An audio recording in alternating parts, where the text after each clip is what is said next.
The capital, Kiev, has seen heavy bombardment overnight. This night will be very difficult, and the enemy will use all available forces to break the resistance of Ukrainians. This night we have to stand ground. The fate of Ukraine is being decided right now. This is the scene in a city under siege, eerily quiet right now. American intelligence officials have confirmed that 2 Russian military transport planes have been shot down. And tens of thousands of refugees are fleeing the country. Good morning, thank you for joining us. Now, we understand that Kiev has come under heavy fire overnight, although it has not fallen yet. The combat in the suburbs of Kiev started at close to 4 a.m. It was the scene of very heavy fighting and shelling. Gunfire could be heard from the city's Maiden Square at 5:40 local time this morning. There are also reports of fighting raging on the streets of the city's northwest and in the east, and 5 explosions struck near a major power plant on Kiev's eastern outskirts. Ukraine's military reported shooting down 2 Russian military transport planes, one of them carrying paratroopers near Vasilkiv. That's a city 25 miles south of Kiev, and the other 50 miles south of the capital. Now, residents have been urged to seek shelter and to stay indoors as fighting has raged on. The country's president refused an American offer to evacuate, insisting he would stay. Well, this is the scene in the capital, Kiev, this morning. We're going to be live there in Western Ukraine and Washington. But first, our correspondent Geraint Vincent has the latest developments. Listen to the battle for Kiev. This is Independence Square in the centre of the city, and through a long night it echoed with the sound of a people fighting for their country.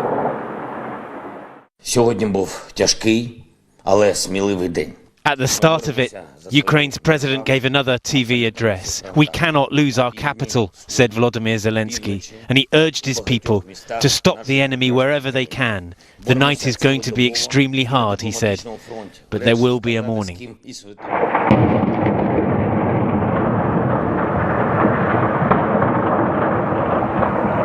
There was fierce fighting on the streets. The Ukrainian military says it's seen off several Russian attacks. What were peaceful neighbourhoods just a few days ago now are battlefields. Yesterday, Ukrainian infantrymen could be seen stocking up on ammunition in the central districts of Kiev, and an ITV News team on the ground filmed with some of them as they took up and then fell back from positions on one of the bridges in the face of the Russian advance. Part of the Russian strategy here is now very clear: to take control of the Ukrainian capital and unseat the government. But that plan is not being executed as quickly or as easily as they would like. For a second day yesterday, they were still sending attack helicopters to join the battle to take a key airbase on the outskirts of the city.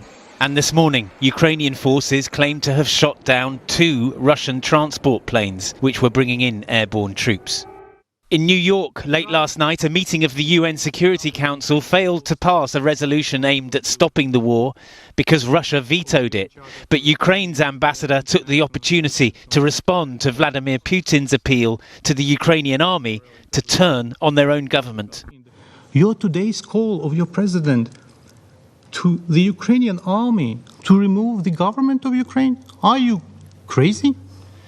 These satellite pictures from Ukraine's border with Romania show lines of traffic, Ukrainians fleeing the fighting. In Kiev, those who can't leave or who have chosen to stay find shelter in the city's subway stations. This morning, they woke to a tweeted message from their president. Do not believe any fake news, said Mr. Zelensky. I am still here. Geraint Vincent, ITV News.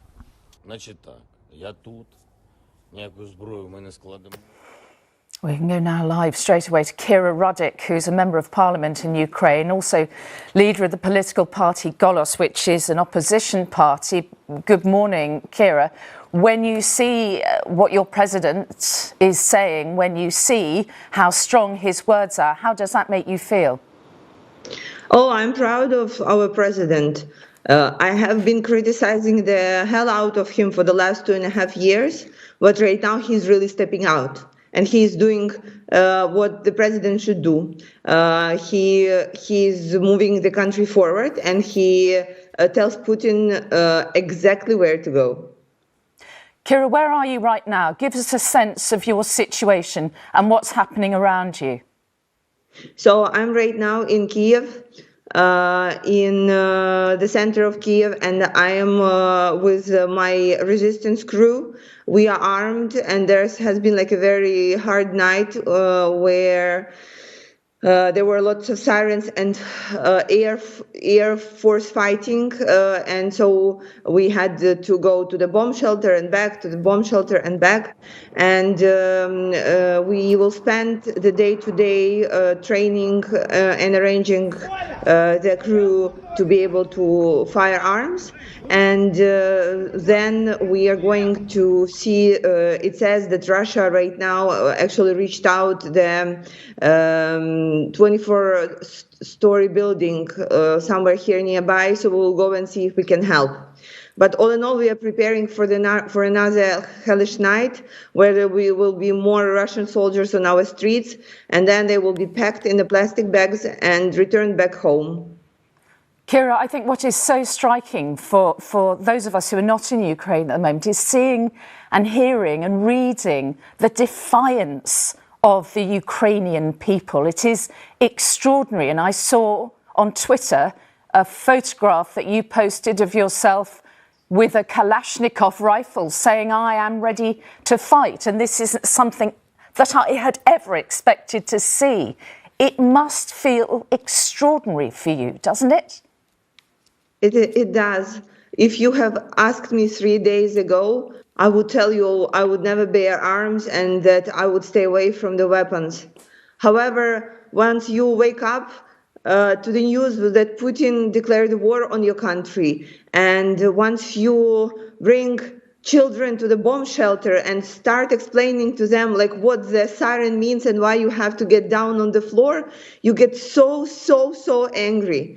You get so frustrated for the tyranny that is trying just to deny us Ukrainians the right to live. And so, yes, after that, I went to the police station, and we were given the Kalashnikov rifles. I have it here with me, and I'm training to use it, and I'm going to use it if I have to. And this is what most of Ukrainians do. We are getting ready to resist, and we are resisting. You have seen that Putin thought that he will take Ukraine in just one day. Well, watch that. He was not able to take any major city. There are 3,000 Russian soldiers that are down right now, and we will be fighting back as hard as possible, and we will not retreat, and we will show the world like what Ukrainian nation is capable of. I don't think anyone could doubt the extraordinary courage, the bravery of the Ukrainian people, but practically speaking, do you believe you really can beat Russia? Surely their power is overwhelming, isn't it? Absolutely, I believe absolutely that we are able to win, and I think not only by ourselves, though we understand that on our soil it's only Ukrainian soldiers that will fight. However, we expect that there will be more help and support from our Western partners, because we are not fighting only for Ukraine. We are being a shield to the whole Europe right now. Because if Ukraine fails, then like the Poland is next, or the Baltic countries are next. And right now, the change that is happening, it's not only about Ukraine and its people. It's about the new world order in terms of security, in terms of defense, in terms of asking questions. Is there any force in the world right now that can stop Putin? And you know, like till this last night, I thought that this force is United States, plus Britain, plus Germany, plus maybe France, etc., Turkey, Poland. But now I know that this force is us, Ukrainians. This is the force that can stop Putin, and we are doing it very well right now.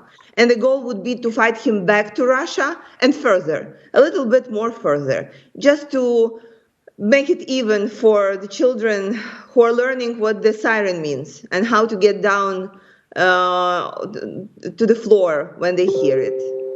Kira, what do you think about the support you're having from elsewhere in the world at the moment? So what is your assessment? Yeah, well, we are, first of all, super grateful for everything that we have received. However, Putin has not started the war unexpectedly, right? He was like warning us for 6 months. And for 6 months, my party and I, Holos Party, we were saying, guys, you need to provide us with a no-fly zone over Ukraine. At least guarantees of no-fly zone. But it never happened. It was considered impossible. Well, we are very weak in terms of air force right now, and all the times that Russia is throwing their rockets at us, this is the time where we would need help to hit them while they haven't reached the target.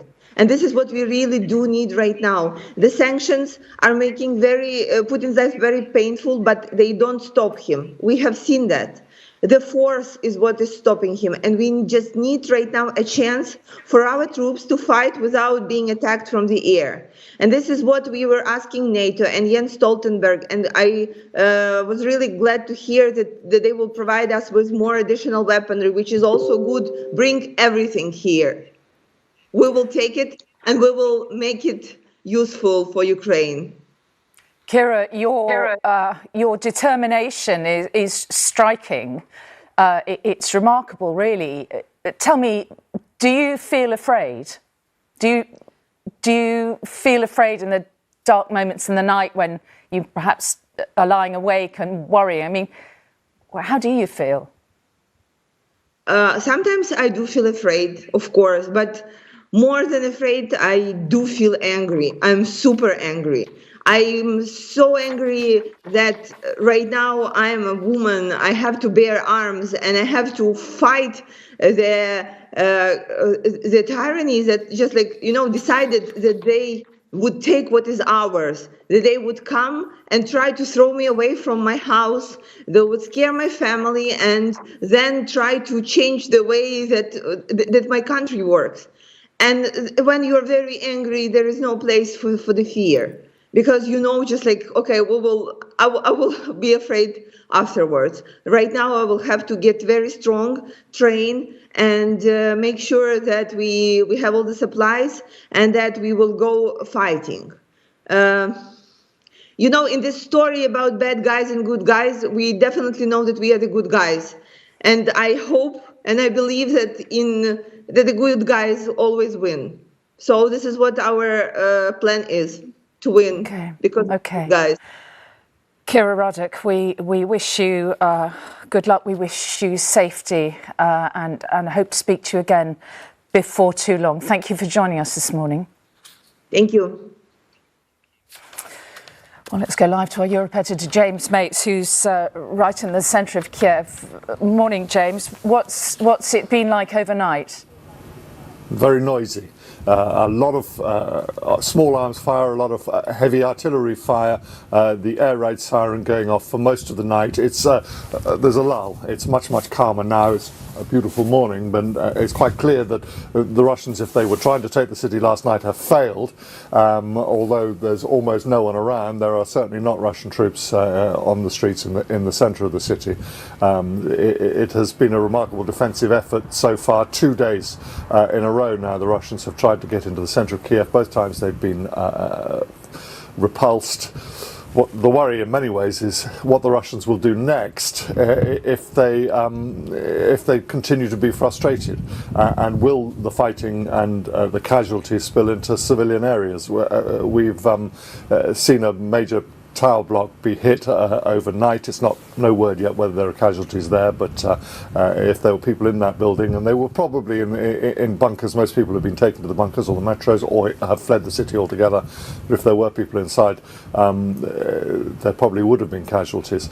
We've seen what Russians, when they get frustrated with their inability to take a city, have done in the past. In Grozny in the 90s, the capital of Chechnya, in Aleppo in Syria more recently, and we've seen both those cities absolutely devastated by indirect fire, by artillery, by multiple rocket launch systems, and if it were to get to that, it would be a terrible, terrible tragedy. But if the Ukrainians are going to fight, like Kira Rudik and others, thousands of them, tens of thousands of them now have their own weapons. If they are going to fight, it may well be a very, very difficult battle for the Russians to come through an urban environment like this.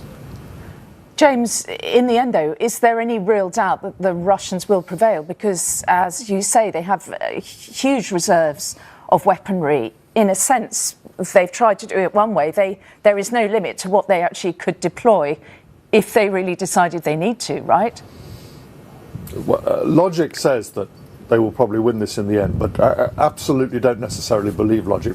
Different things happen in war. Much more is about discipline, about morale, about motivation, than just equipment or sheer numbers. And yes, there are a lot of Russian troops, 200,000 they talk about, but this is a country of 45 million people, and it's an enormous country. It's bigger than France, and the distances are huge, and no one thought that the resistance would be as solid as it has been. I mean, they haven't yet managed to take any major city, which, if you said that at the beginning, would have surprised people, because the Russian doctrine is for rapid incursions with heavy armour. And taking enemies by surprise, getting in behind them, surrounding them, and that hasn't worked. The defence so far has been solid. Now, I'm not going to come anywhere close to writing the Ukrainians off in terms of what they can do in the long term. They've shown what they can do here, and if they continue to have arms and equipment, then there's every chance that they can make life very, very difficult for the Russians. And of course, they don't have to win in terms of driving the Russians back out and across the borders. That won't be the Ukrainian aim. What they have to do is to bog the Russians down, to slow their progress, to inflict casualties, and to hope that opposition at home ultimately will stop what Putin's doing. James, explain how the draft is working, because Ukrainian men are being prevented, aren't they, from leaving the country if they're trying to perhaps take their families elsewhere. And anyone between the ages of 18 and 65, is being told no, they must return and bear arms. How does that work? And is there total support for that amongst the people that you've spoken to? Well, it's difficult to know, and frankly, it's difficult to speak to many people. I mean, you can get out and about a bit, but getting any sort of feel for what the population is thinking, or in these non-permissive circumstances, is difficult to do. You can't sort of behave as you normally would and speak to people freely in shops or in the metro or bus queues or wherever. Yes, what you say is right, that we are hearing that men under the age of 60, so between 18 and 60, are being told to go back and report to reserve units.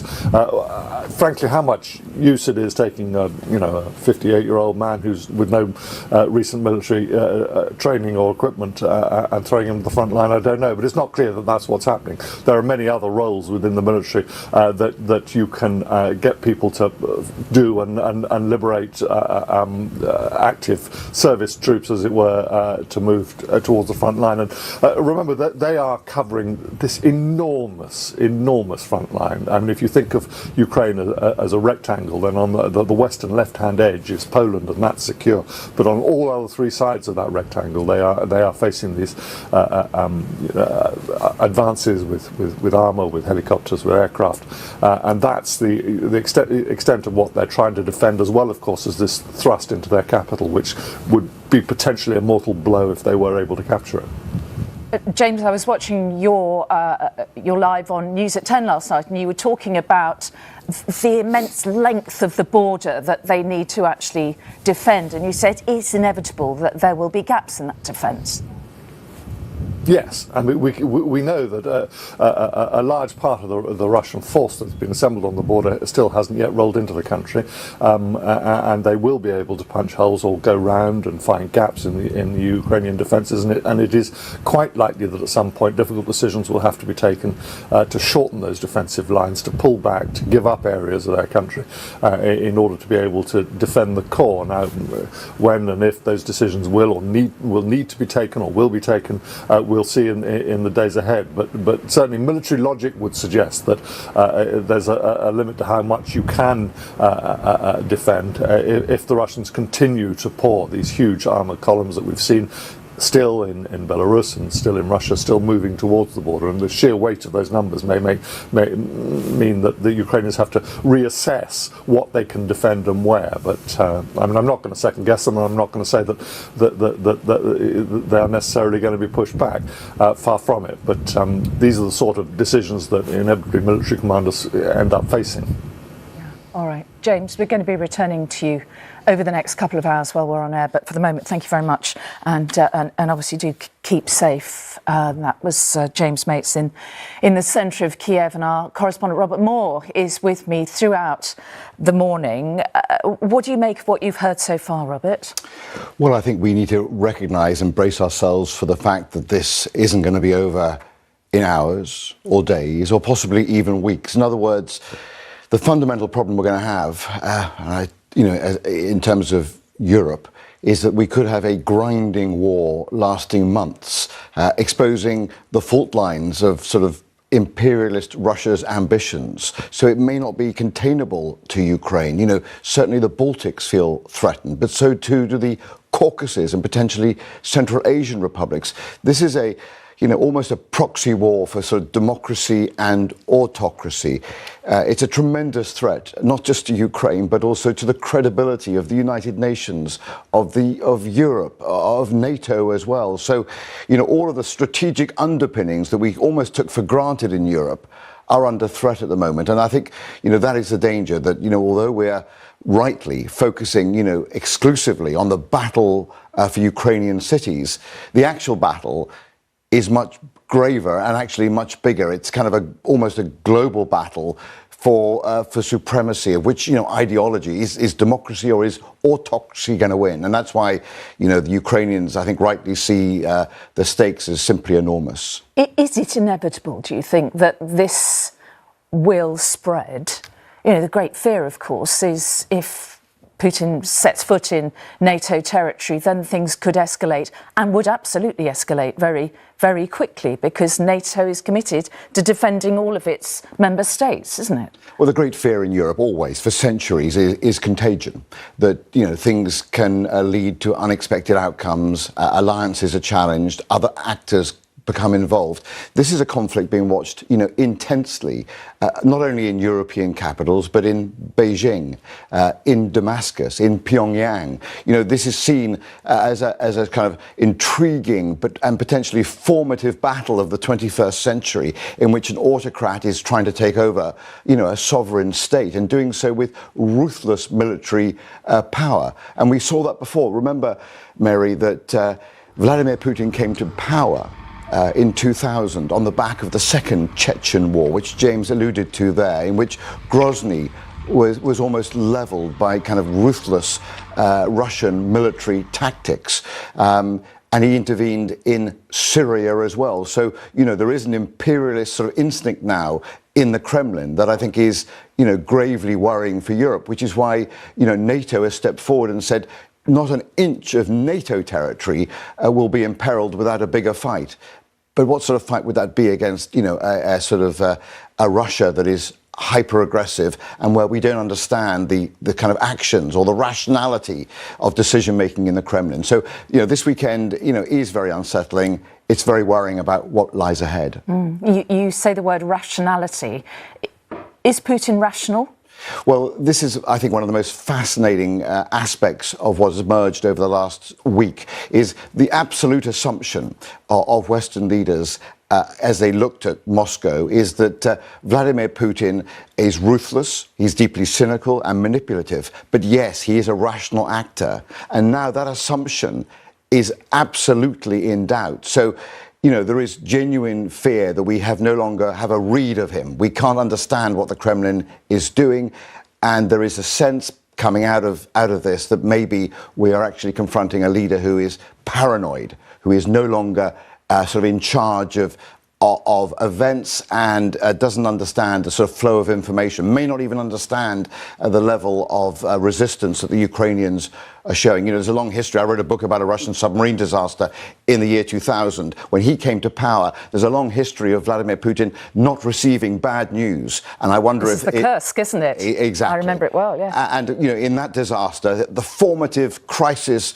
of his presidency, he did not receive bad information. People were scared to pass up information to him because of his reputation as a former, KGB and FSB chief. And it may be the case now that he's isolated in the Kremlin. The truth is, we don't know. But that lack of certainty is one of the sort of grave concerns as Western leaders try and judge what might he do next. Because even though this is a tremendous crisis we face this weekend in terms of European security, we don't know if it's going to get still worse and whether it may indeed spread. You mentioned, we were talking about whether he's rational and paranoid and so on. I think there was some really mesmerising bits of television over the last couple of weeks. The speech where he sort of said that the demise of the Soviet Union was the greatest tragedy for his country. When we saw his head of intelligence was stammering and trying to contradict him but feeling unable to, and rambling speeches that didn't seem to make a lot of sense if you were not part of his inner circle. Exactly. And then we had, just 24 hours ago, this kind of bizarre apocalyptic threat, apparently alluding to sort of the use of nuclear weapons if, there was some sort of Western military intervention. So, this concern about his state of mind, I think, is going to grow over the coming days. And, that is why the Baltics, it has reason to worry. It's why those in the Caucasus, in Georgia, for example, have reason to worry. It's why Central Asian republics are watching it. Nobody understands, I don't think, the state of mind of the single man driving this military campaign. Oh, Robert, you're with me all morning for as long as we're on air, and you're going to be also offering opinions and getting involved with some of the interviews we've got lined up. And I really look forward to those. There's lots to unpack here, I think. It's an extraordinary sort of array of strategic challenges and of sort of tactical issues on the ground in Ukrainian cities right now. So a tremendous amount to talk about. Yeah, a huge amount for the moment, Robert. Thank you. The United Nations Security Council has been meeting overnight where China abstained from voting on a draft resolution telling Moscow to stop attacking Ukraine and withdraw all troops immediately. So China abstained from that. Now, not surprisingly, Russia vetoed it. The remaining 11 council members voted in favour. And our US correspondent Emma Murphy is in Washington for us this morning. Emma, the countries which abstained might surprise some people. Yes, indeed, and China probably the most of those. In a time when there haven't been very many wins for the United Nations, those who were part of this attempt to pass a resolution last night do see this as some kind of small victory. It came at great cost and after an awful lot of work, though. The meeting was meant to have started mid-afternoon and it was delayed by hours and hours as the political arm twisting got underway behind the scenes. There was a real hope that in putting this resolution to the chamber, there could be an effort to try and publicly isolate Russia. And that was why it was so important that China did not vote along with Russia and veto completely the resolution that had been put forward.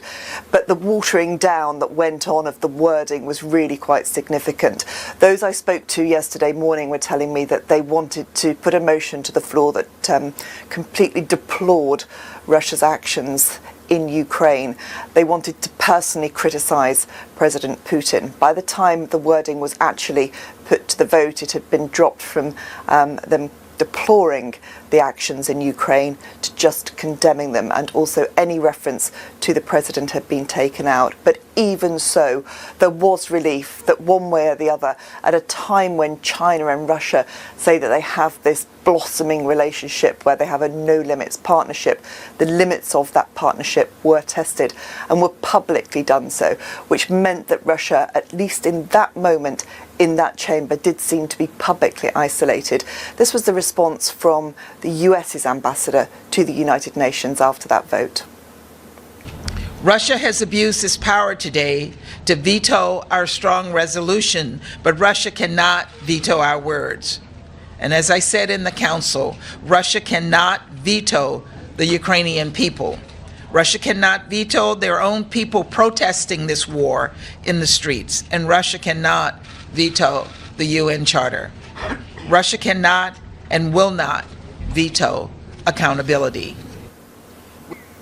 And unusually for the United Nations, somewhere that is normally such a very sombre and sober place, there was a moment's silence requested by the Ukrainian representative, followed by applause in support of those in Ukraine seeking a path to peace.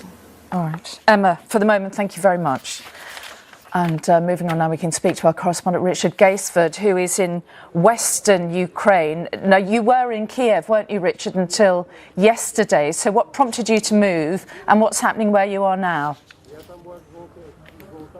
We took a decision yesterday after our Good Morning Britain broadcast, Mary, that the situation was changing rapidly, and we wanted to be in a position where we could move a little more freely within Ukraine to show what was happening, which is why we came here to Melnitsky. Now, I'm going to tell you a bit more about this place in just a minute, but the journey here is really illustrative of the wider problems that this country is facing. Firstly, the lack of fuel. So many of the petrol stations have run dry. Those that have it have large queues. So if you want to get out of an area where the Russians are moving into, getting the fuel to make that journey is the first hurdle. And then once you have the petrol in the tank, actually getting anywhere on the roads is hard because of that Russian activity, and because the Ukrainians have blown up so many bridges to stop the tanks from coming into Kiev.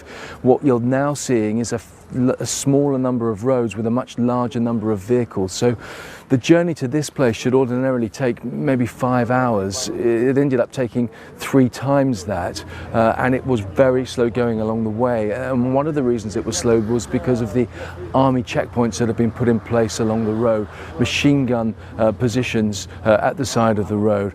People are very twitchy, they are very nervous here, and we are feeling that here in this city this morning. Now, what I really want to show you, and I can't, is what's happening just to the side of the camera here. It is a volunteer sign-up station, and it has got sandbags out the front, an awful lot of armed men, but also a huge queue of volunteers going in to sign up to fight. There is huge patriotism and huge passion in this country for this country. You can see the flags lining the street, but also these faces here in the city centre. Now, in this section of the city, all of these faces are of those young people who have died in the Donbass fighting Russian separatists since 2014, and it is a very sad scene because there are young faces after young face after young face right the way down this main street here in the centre.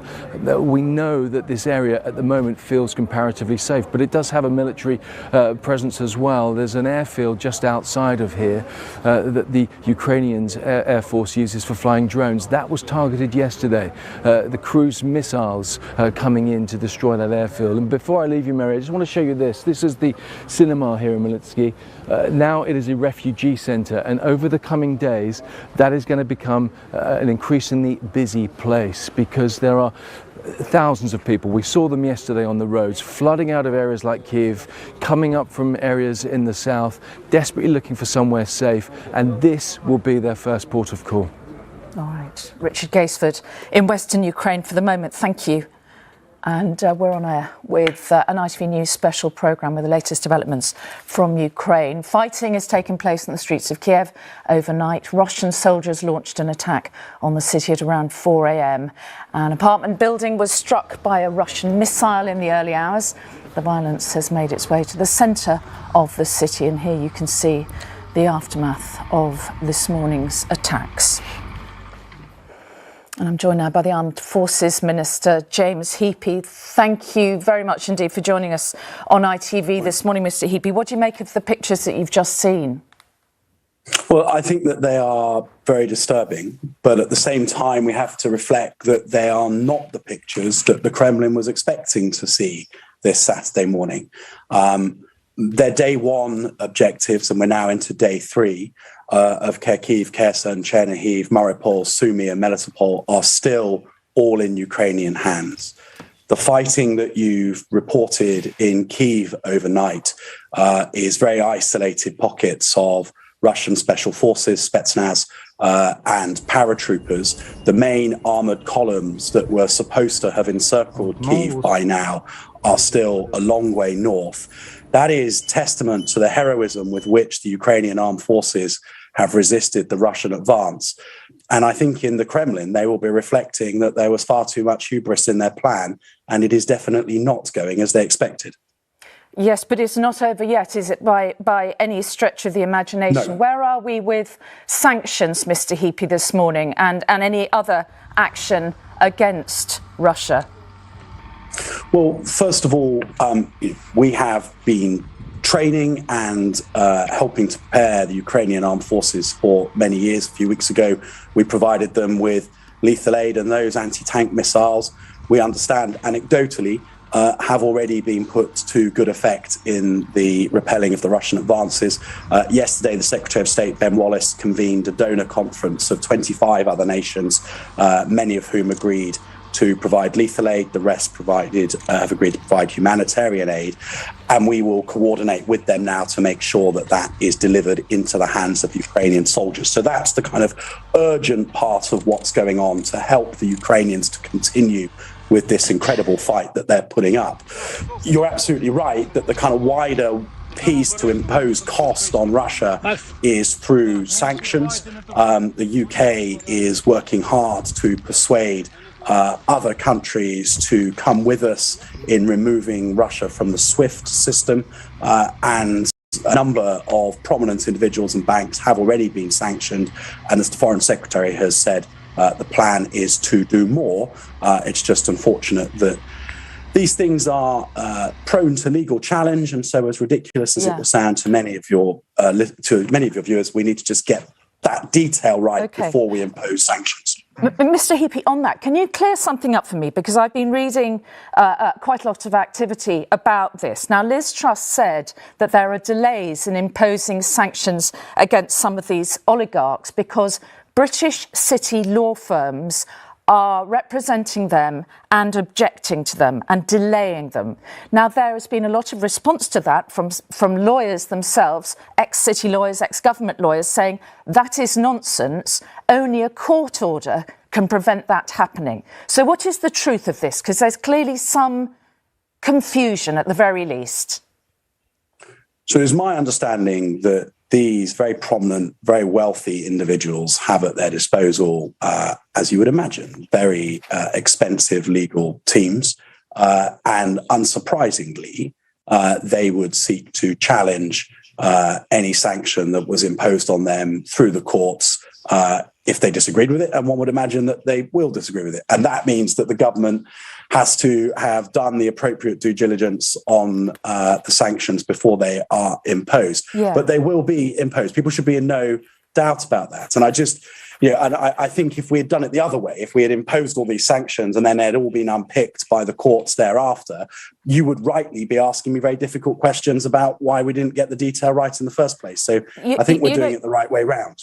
All right, I think that's clear. But talking difficult questions, I think quite a lot of ITV viewers would be asking, how is it that there is so much Russian money in this country? This isn't a surprise, is it? With the oligarchs have been coming here for years. They've been buying up high-end property. They have been investing. They have been donating to the Tory party. It's at times seemed quite cosy. Do you regret those links now, the playing tennis with oligarchs' wives that people could bid for at Tory fundraising dinners and so on? I mean, that was wrong, wasn't it, in retrospect? Well, first of all, on the sort of political donations point, it is an important point to make that anybody who is registered to vote within the UK is entitled to make donations within our political system. And I don't know that that's a bad thing. I think if you are a part of our democracy. You should be able to participate in our democracy fully. To your wider point about the amount of Russian money that has been in the UK over the last decade or so, I think that it probably wasn't foreseeable 10 years ago that this is where we would be at right now, where there is a full-scale we should have foreseen it, shouldn't we? We should have foreseen it. We could all see the sort of leader that Vladimir Putin is. He's been 22 years leading Russia. It has become murkier and murkier during those times. Have we been all played for fools, do you think? Has the government been blindsided by the money and the glamour and the influence? No, I don't think that's language that I would use, obviously. I think that it is the case, however, that there have been far too many people close to Putin whose wealth is a product of their relationship with Putin, who have found it far too comfortable to be in the UK. And that is ending now. As a consequence of what President Putin has decided to do. And those wealthy Russians who find themselves no longer able to lead the life they wanted to lead in the UK should reflect that that is a consequence of Putin's decisions. And if they've got his mobile number, they might phone him up and express their displeasure. The fact is that they will all find it now far harder to enjoy the trappings of their wealth here in the UK, and actually, I hope, in all other Western countries too. All right. But in the meantime, this continues in Ukraine. How optimistic are you that the Ukrainians can prevail and defend themselves? Look, I think that it would be dangerous for me to suggest that that this could go one way or the other. What we're seeing is that over the last few weeks, the UK and the US have had incredibly accurate intelligence. The Secretary of State and I have been warning of this on media rounds for some time now, because we've been able to see the intelligence we've got. That allows us to judge the progress that the Russians are making against the plans that we've seen. They are clearly not making the progress that they hope for. The more that the Ukrainians successfully resist, the more I think that they will be emboldened. You've seen in your previous correspondence piece that people are rallying to the flag. There is every chance that President Putin has bitten off more than he can chew. We, like Ukraine's other allies in the West, will continue to support them in every way we reasonably can. But we have to be very clear-eyed around the size of the Russian force that is amassed against them. And, the most chilling thing of all was the rather fanatical language that President Putin has been using in his press conferences and speeches over the last few days. We should be very, very clear that what stands in front of Ukraine is every bit as hard as what we've seen over the last 3 days, and we just need to do everything we can to support them. Mr. Hebe, just a final question from my colleague, Robert Moore. Yeah, Robert Moore here in the studio. Mary and I have been talking about the sort of state of mind of Vladimir Putin. You've referenced quite rightly the sort of extremely accurate intelligence that you've been operating on so far. Do you have a judgment on whether you now regard Vladimir Putin as a rational actor? Do you have a read of him and have any sense of whether he's prepared to take the sort of tactics he used in the second Chechen war and literally destroy Ukrainian cities if necessary? Well, I think that there is a fanaticism and a fervour in his language that is very concerning. I think that he's gone all in on this. He has put a huge proportion of the Russian armed forces into this campaign in Ukraine. And I'm very concerned that he's backed himself into a corner. However, he also, I think, needs to reflect that he has been extraordinarily badly advised. The plans that we saw, they defied military physics in the idea that you could take that number of cities in a single day and encircle the capital within 48 hours. That was just hubris.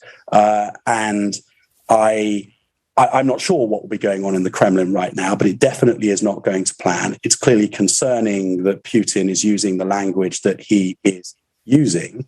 But at the same time, if I were him, I'd be sacking an awful lot of people who have clearly given him awful advice. And it's clear that the Kremlin is not quite as good at making its decisions as it thinks it is. Mr. Heapy, what's going to happen next, in your view? I think you're just going to see more and more utterly brutal fighting. And, some of Russia and Ukraine's bravest and best are going to lose their lives because of Putin's hubris. And of course, the other fallout from this is people leaving Ukraine. How welcoming are we going to be to migrants, refugees from Ukraine? Can you promise that they will find a safe haven here? Well, it's not something that I can guarantee or promise live on your programme right now. It's something that I think the Home Secretary and colleagues around government will need to look at. We've got 1,000 troops on very, very high readiness to fly forward to Poland, Hungary, Slovakia, Romania, if those countries request it, so that we can support in the humanitarian effort there. How those refugees are then accommodated around Europe thereafter will be something we'll need to look at. But there are plans in place for immediate humanitarian relief as people cross the border if the UK is required. All right. James Heapy, Armed Forces Minister, thank you for that. Thank you. Well, the US Department of Defense has confirmed that a Russian amphibious assault has been launched in Mariupol. That's a coastal city in Ukraine's southeast. And our correspondent Dan Rivers is in the east of the country in Dnipro. Dan, so we understand that the assault is happening in multiple regions while we're on air. Yeah, so this is to the south of where we are, between the cities of Mariupol and Melitopol. We travelled down as far as we could yesterday near to Melitopol, to the front line, where the Ukrainians have got a lot of heavy armour, rocket launchers and tanks to try and hold them back. But clearly the US Department of Defence is suggesting that thousands of naval forces and Marines are coming ashore along that coastline, and clearly there's going to be overwhelming force moving up from the south very soon. Now the question is where they go from there. Are they going to push north to towns like Zaporizhzhia that we went to yesterday, which are on the Dnieper River? You'll remember the Dnieper sort of bisects the entire country and is strategically very important. There's a dam there that they may want to secure a crossing of that river. Or will they push further east to try and surround Mariupol and link up with those separatist areas? But clearly this is another front now that is opening up with some rapidity in the south of the country, and we're waiting now to see whether they will start targeting this city, for example, Dnipro. More than 1 million people here. Are they going to start hitting it with airstrikes? We've already had a couple of airstrikes a couple of days ago on the outskirts, taking out a radar at the airport, but nothing else since then. And there's a sort of slight oddness here, because there's sort of a degree of normal life carrying on here, while not that far away there is a very fierce battle going on. As you say, a degree of normal life, and there's a woman just walked behind you in the back of that shot. Do you manage to speak to people, and if so, what do they say to you?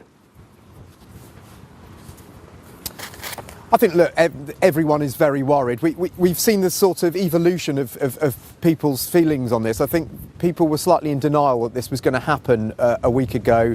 People say, yeah, but look, we've been living with a threat of Russia for 8 years. They just didn't really think it was going to happen, and that was informed really by their own government sort of briefing that it's just sort of pouring cold water on these alarming US intelligence briefings, suggesting that a full invasion was going to take place. I think now that's all changed. People are really beginning to think about where they need to go, what they need to do.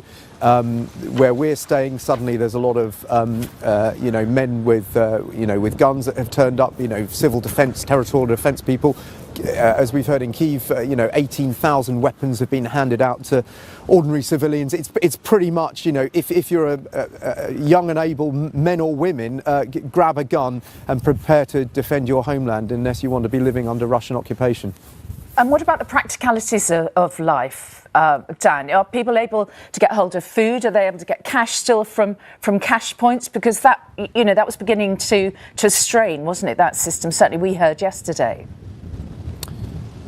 Yeah, I mean, we saw a lot of queues at cash points a couple of days ago when the initial news broke of the invasion. There was obviously a bit of panic going on. There was panic buying of fuel. I got the impression, we did a long drive yesterday south, and there was actually fuel. I think people are being limited to the amount they can take out of cash points, so that has limited the amount of sort of panic withdrawals of cash. But there's no doubt that people will be stockpiling now and be beginning to sort of think, you know, prepare for a long haul here. I mean, no one knows how long this will go on for, but I think, you know, the grim reality is we could be looking at months of this war going on, and people are beginning to realise that, I think, and make preparations accordingly. OK. Dan Rivers, for the moment, in Dnipro, thank you. And let's return to Robert.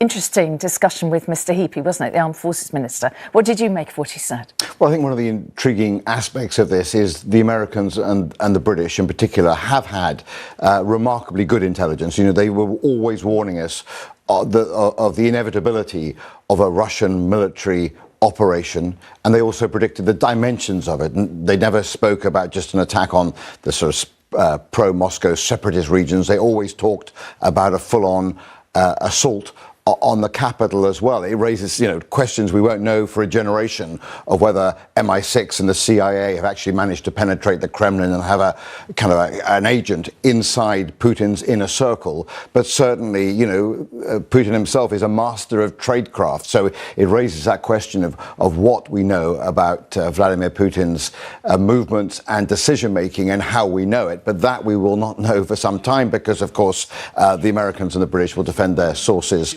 to the end. But it does raise this question, you know, sanctions and diplomacy may be effective, you know, what we're seeing at the UN and in terms of sanctions, but they're slow, they're incremental. They're not going to help the beleaguered defenders of Ukrainian cities in the next few days or weeks.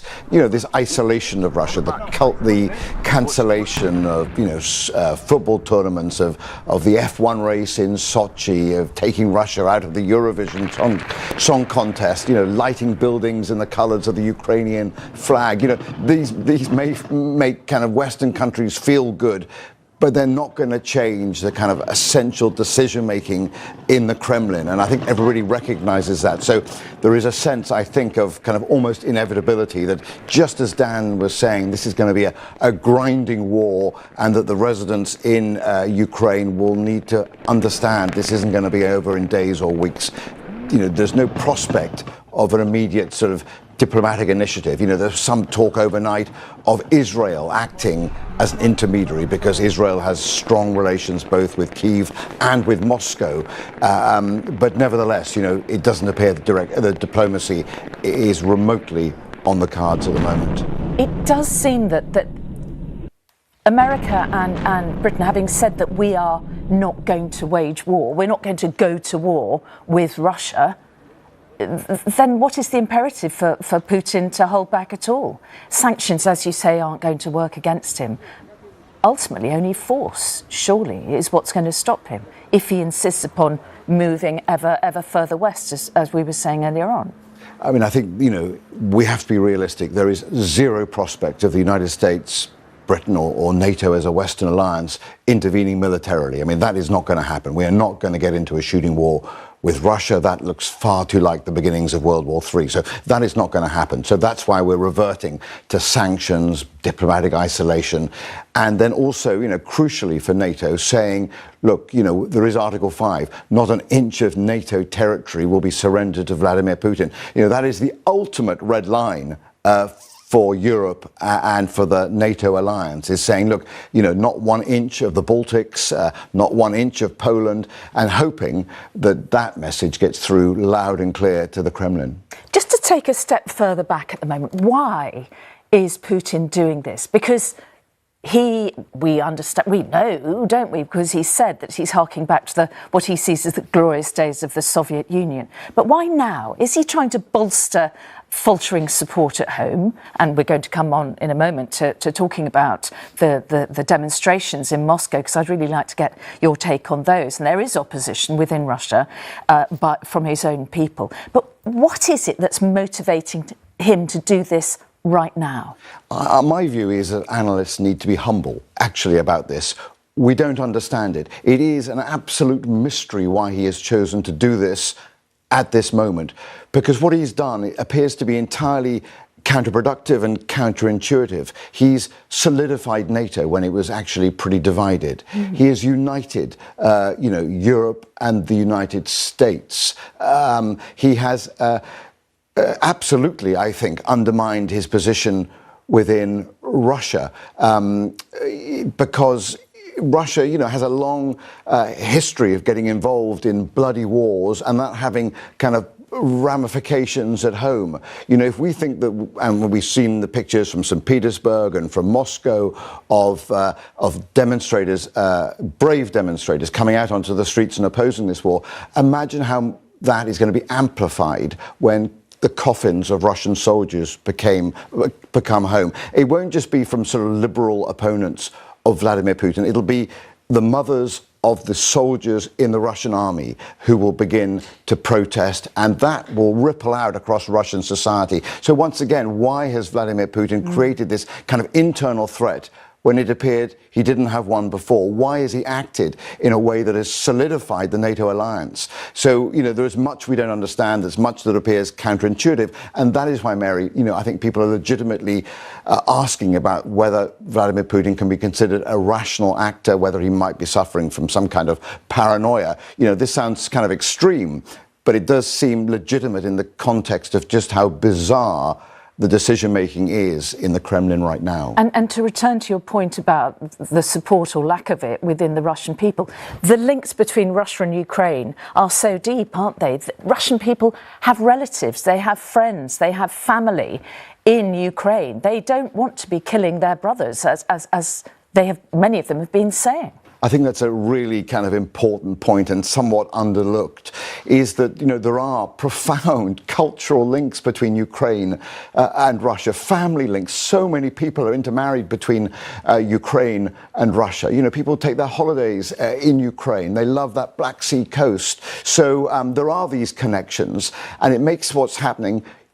much more kind of visceral and shocking. This isn't the Chechen war in which you can say that there's an Islamist threat or that it's on our on our Caucasian borders and we're trying to contain a threat that could come into the Russian heartland. This isn't any of that. These are kind of Russia's brothers and sisters, cousins. And so it makes this, I think, deeply shocking, almost on a kind of emotional level for many Russians. And it is possible that Vladimir Putin has made an epic miscalculation, because there isn't enmity amongst the Russian people towards the Ukrainians. They may not buy into his narrative that, as he has put it, that the Ukrainians are neo-Nazis and drug addicts, as the phrase he used overnight. They actually see many Ukrainians as part of the broad sort of Slavic family. So it is possible that Vladimir Putin has made the miscalculation of his life, which explains once again why, this is so bizarre. It may be that he's undermined support at home and indeed ultimately may have imperiled his hold on power. Yeah, it's a real gamble either way, isn't it? Yeah. Lots more to discuss, and I'll come back to you in just a moment. But in the meantime, Anushka Astana is in Downing Street. Anushka, what struck you most about what the Armed Forces Minister James Heappey had to say on the programme a little bit earlier? Well, the central point that they're making, and what Robert said as well, is that there is a very clear line here in what NATO allies are going to do. They are not, as Robert said, going to go in militarily. In fact, James Heappey, when he came to the House of Commons yesterday, said we should not and must not send troops on the ground. And so everything in the armoury beyond that is sending military equipment, which is what President Zelensky asked for when he spoke to Boris Johnson yesterday, but economic. And as we are seeing, sanctions at the moment are not making any difference. In part, that's because the Kremlin has built up a bit of a war chest and it's not going to hit it immediately. But it's also because economic sanctions aren't hurting very much, and a lot of countries want to go further. One thing that Boris Johnson called for twice yesterday is something that James Heappey mentioned in his interview with you, which is this desire for Russia to be kicked out of the SWIFT system. Now, that is an incredibly important platform platform through which banks communicate and transfer money.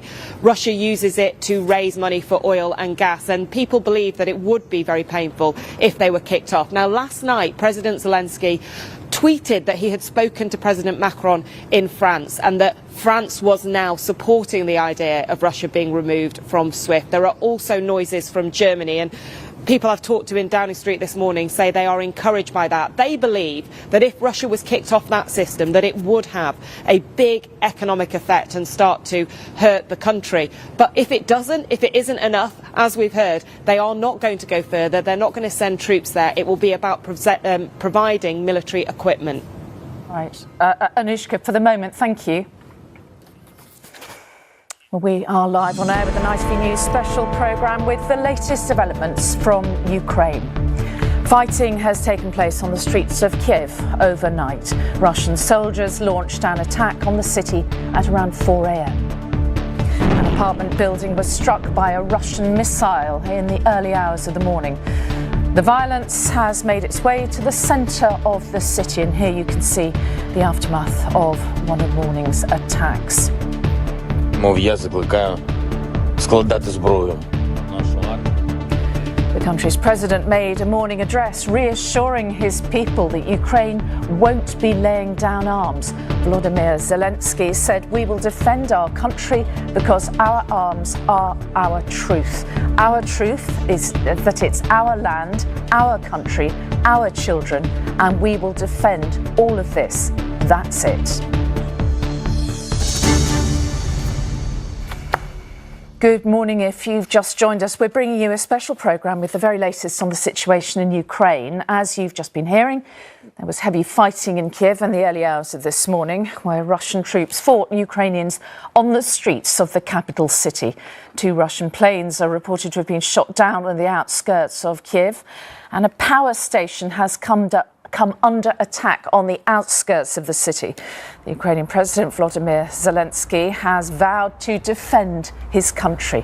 Now, this is a scene in the capital Kiev this morning. We're going to be live there in Poland and Russia, and our correspondent Robert Moore is here for analysis throughout the morning. But first, our correspondent Garant Vincent has the latest developments.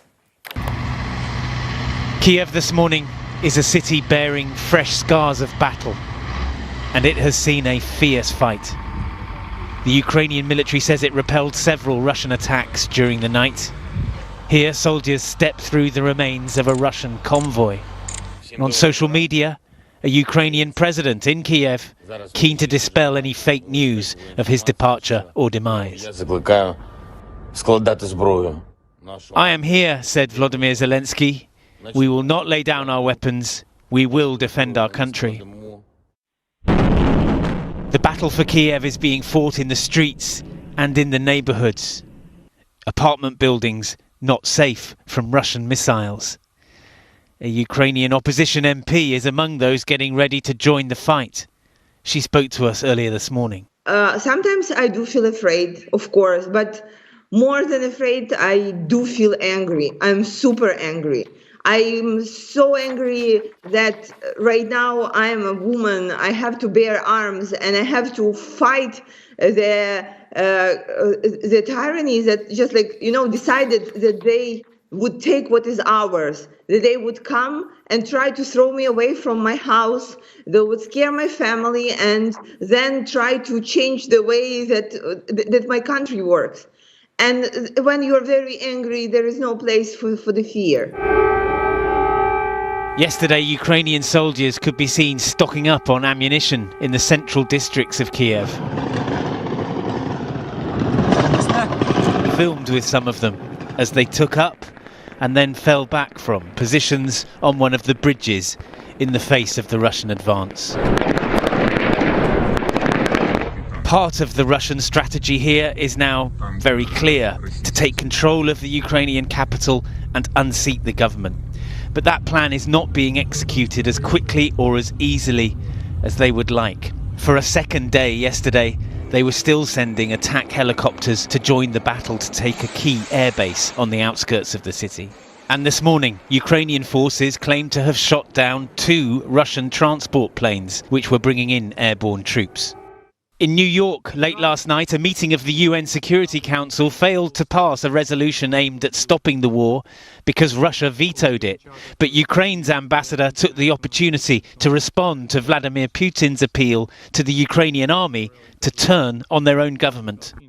Your today's call of your president to the Ukrainian army to remove the government of Ukraine, are you crazy? These satellite pictures from Ukraine's border with Romania show lines of traffic, Ukrainians fleeing the fighting. In Kiev, those who can't leave or who have chosen to stay find shelter in the city's metro stations, beneath a city which, for the moment, is still free. Geraint Vincent, ITV News.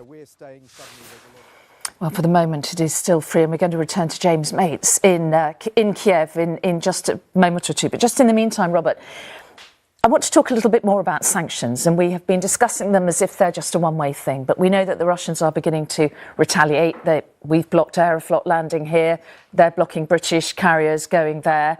And also, the implications of those sanctions come the other way, don't they? Because Ukraine is a massive supplier of grain to Europe and the UK. And so if Russia does actually get Ukraine, there are implications, aren't there, for the whole of the rest of the world and Europe? Yeah, I mean, there's a ripple effect on all of this. And, we have to recognise, and I think government ministers do recognise, and the international community has awareness that, imposing sanctions on a country like Russia is not pain-free. It's going to be felt at the petrol pumps here. The United States is well aware of that. But there are implications, beyond that, which many people haven't sort of contemplated. Ukraine has a huge agricultural sector. It's long been known, for the whole 20th century as the sort of breadbasket of Europe. So where does that grain go? It often goes to more impoverished countries in Africa and Asia. Now, they're going to see a food price spike at a time when already, budgets are under huge strain and economies are under huge strain because of the pandemic. So there is the intersection of forces here that is very disturbing for the kind of world economy. And that is one factor we have to recognise, that as we impose sanctions, it is going to hit us as well as Moscow. It is going to have an impact on our Western lifestyles, almost whatever happens, isn't it?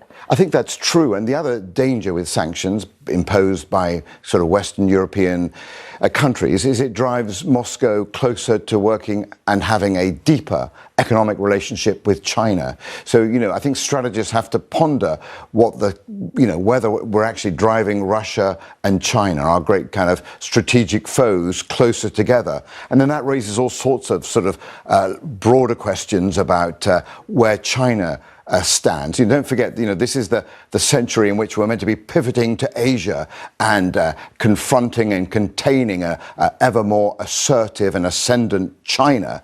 Suddenly we find ourselves dealing once more with these fault lines at the heart of Europe. And inevitably, decision makers in Washington, in London, in Brussels are going to be distracted from the rise of China, which is why I said the other day that, the winner of this desperately tragic war may not even be a party to it, namely Beijing, because they can see the United States and Europe now being ever more engrossed with the crisis in the heart of Europe, allowing China to continue to develop its kind of a ever more assertive foreign policy around Asia and Africa. So, there are implications. It's very difficult to get our hands around this weekend, but they're going to play out for years, even decades to come. This is a defining conflict because it involves all of these intersecting economic, political and foreign policy forces.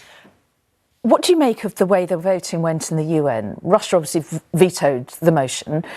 China abstained. At least they didn't also veto it. I suppose we could take that as a positive. The UAE and India also abstained. What should we take from that? I think we have to take from that Russia broadly is deeply isolated, but also it has still power. Don't forget that Russia is a major arms supplier to New Delhi. That is a factor in why India was very keen not to alienate Moscow. And the UAE too, is an important voice for Russia in some forums. So, it shows that Russia is not friendless, even now, despite its appalling military aggression in Ukraine. It still has, some power. So even though, Western Europe would love it to be entirely isolated, Russian raw power, not Europe's soft power, but Russia's raw power is still a factor on this very complicated world stage. And to return to your point about us all being enmeshed and the things of this actually spread much wider, and we are calling, aren't we, for our allies to impose more sanctions. The Germans are very reluctant to get involved in sanctions on power because, of course, they are very reliant. Europe is very reliant on Russian power, isn't it? Russian fuel, Russian resources. And so if the SWIFT, if Germany were to come in and support us and wanting to get Russia barred from the SWIFT system, that would have big implications. Say that again. That would have big implications for the way Germany and indeed the rest of Europe gets its power. Exactly. I mean, that is certainly true. And the issue on terms of the SWIFT banking system is that, Washington and London is absolutely determined to try and keep the kind of European alliance together, acting as one. So, we're seeing an incredibly sort of collaborative effort. And so what Washington does not want to do is push Europe in a direction where, Italy or France begin to say, well, actually, these sanctions are too extreme and they're beginning to hit us. So, and they also want to keep something left in the sort of economic sanctions armory. I mean, suppose the Russians begin to attack Kiev in a really kind of desperately brutal way, start leveling the city. What are we expected to do then? So there's always an attempt, I think, in Western capitals to keep some steps back so there is a response, an incremental response to everything that the Russians do. Rob, will there be, at the moment, some diplomatic channel that remains open between the West and Russia? Yes. Or has that, yes, no, there will. Always there is going to be dialogue through some intermediaries. As I said, there was some suggestion it might be Israel, some suggestion it might be the Indians. There will always be a way of getting a message to Moscow. Russia, for all of its ferocious and aggressive military activity in the last few days, Russia is a vitally important country that stretches, from Europe through to the Pacific Ocean. So it's a country in which, there are always going to be diplomatic links. And so one of the intriguing questions, Mary, is whether the sanctions being imposed on Sergei Lavrov, the Russian foreign minister, and on Vladimir Putin are going to involve cancelling their sort of travel rights. And that's going to be a big question in terms of, do we need to have a dialogue with them in terms of a future peace conference? All right, Robert, for the moment, thank you. And we're going to move on now because Julia Chapman is a reporter in Rostov-on-Don in Russia. Julia, thank you for joining us this morning. What are you seeing where you are?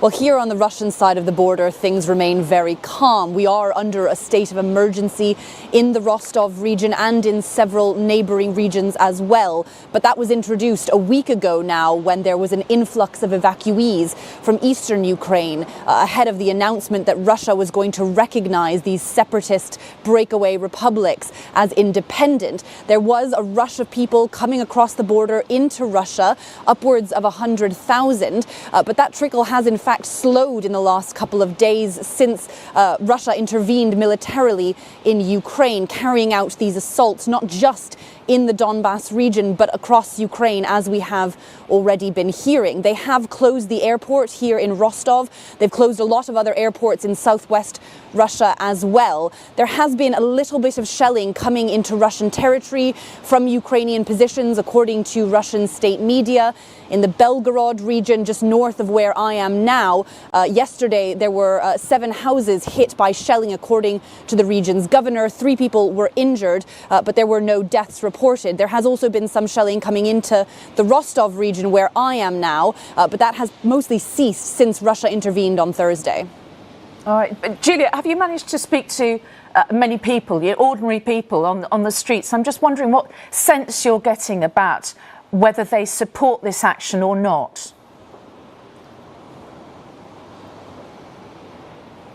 it's a very mixed picture. It's incredibly difficult to gauge broadly how much support Russians have for these actions. They supported the government recognizing these regions of eastern Ukraine as independent. According to a state pollster, 73% of Russians agreed with that.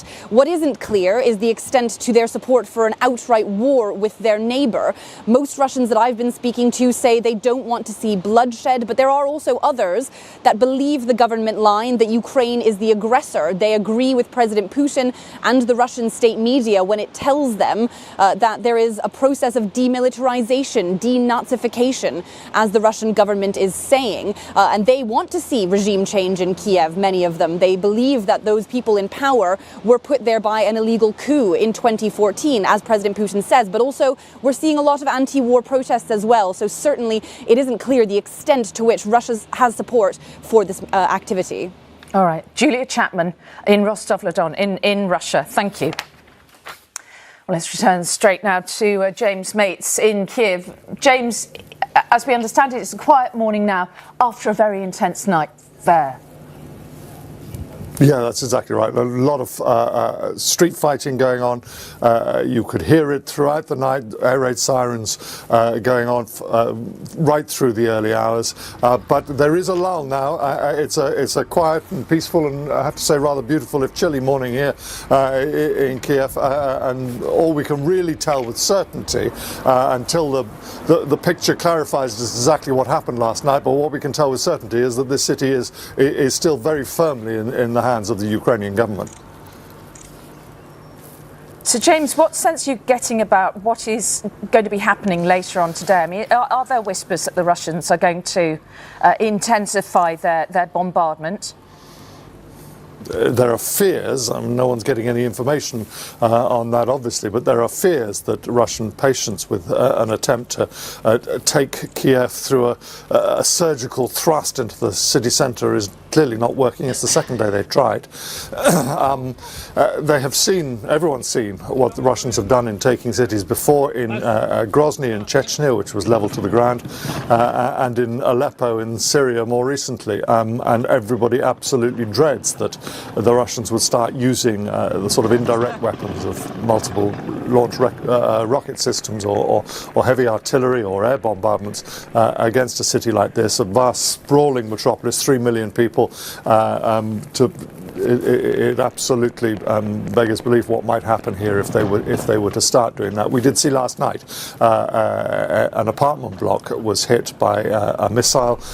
Dramatic video of that happening and of the damage that it caused. One must assume, it just seemed to be a regular apartment block of no great significance.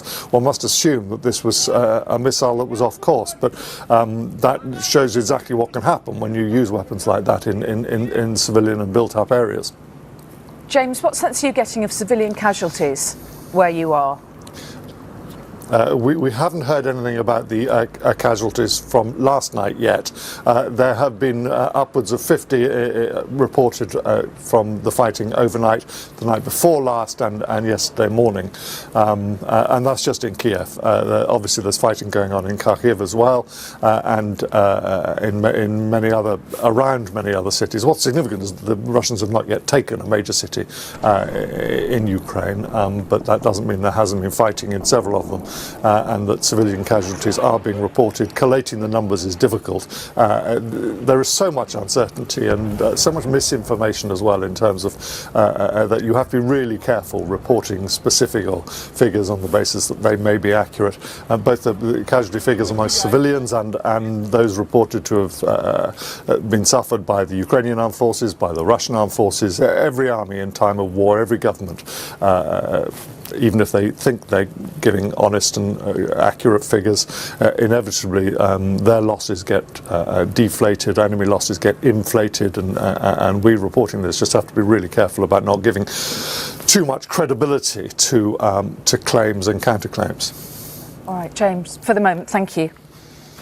And our Deputy Political Editor, Anushka Astana, is in Downing Street. Returning to you, Anushka, now, will there be renewed efforts on sanctions from the government today, do you understand?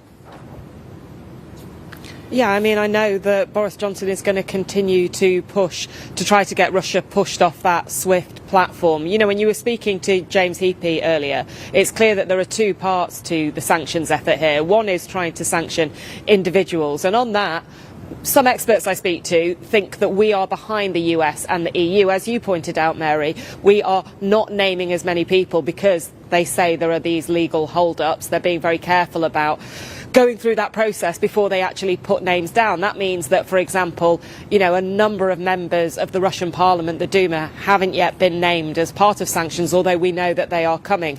The other side of it is whether we can go further, whether we can force Russia off this banking system, which basically is how banks transfer money between each other. It would be very painful. We know that Germany has been reluctant. They think there would be retaliation. They think it could be very painful for their economy. But all the noises are moving in that direction. Boris Johnson raised it twice in the NATO meeting yesterday. Last night, a conversation between President Zelensky and President Macron of France seems to have gone positively in that way. The question is, if Russia is pushed off SWIFT, how much impact would it actually have? It certainly would hurt. Analysts think that. But it seems that Russia has been pushing down its private and public sector debt in recent months and building up somewhat of a war chest that will cushion it from economic impacts. The real pain obviously comes militarily, but on that, there are only moves to support Ukraine with military equipment, not actually with troops on the ground, and that makes it a very, very difficult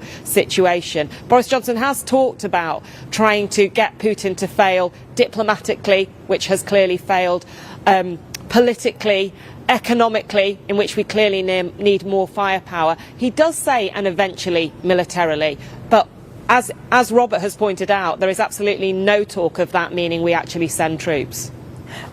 Anushka, you were listening to James Heapy earlier on, and I was asking him about Russian money in London, and you know, it's a murky issue, isn't it? Can anything more be done about that? It's a very murky issue, and one that to some extent the Prime Minister does acknowledge. You know, he's talked about the rest of Europe reducing its links to Russian gas, and we know that there are some parts of Europe which get over half of their gas supplies from Russia. But the flip side of that is that we need to reduce our links to Russian dirty money. The evidence is that there is a lot of that in London. You know, the figures are huge. People call it Londongrad. And when sanctions experts talk about how to hurt Putin, it isn't simply by economic measures, for example, by pushing it off SWIFT. It's about hurting him politically, and that means hitting those oligarchs who are very close to him, and many of whom have these links to London. It's about making it a hostile place for that market. But it has for a long time been a market that has attracted Russian money with links to corruption and with links to the Kremlin. Anushka, what is your take on this issue of whether it is possible to sanction those oligarchs? Because Liz Truss was saying that that is being delayed by city law firms who act on behalf of these oligarchs actually moving in to defend them, and others are saying no, it's impossible to delay that without a court order. What is the reality of that? What is the truth of it as you understand it? Well, the truth of it is that other countries seem to be moving faster than us when it comes to individuals. The US and the EU have issued longer lists of individuals in Vladimir Putin's inner circle who have been sanctioned. Now, when I speak to sources in the Foreign Office about this, they want to make clear that those people are going to get sanctioned, that they are going through this process, and that they think that has to be done to make it legally watertight. You heard James Heapy saying earlier that if they didn't do it, they would worry about the impact afterwards and about it not being watertight. But yes, there is criticism that we are not going as quickly on that front than other countries. But equally, on the other side of this, Boris Johnson has pushed very hard for further sanctions, including of that SWIFT system. All right. Anushka, for the moment, thank you.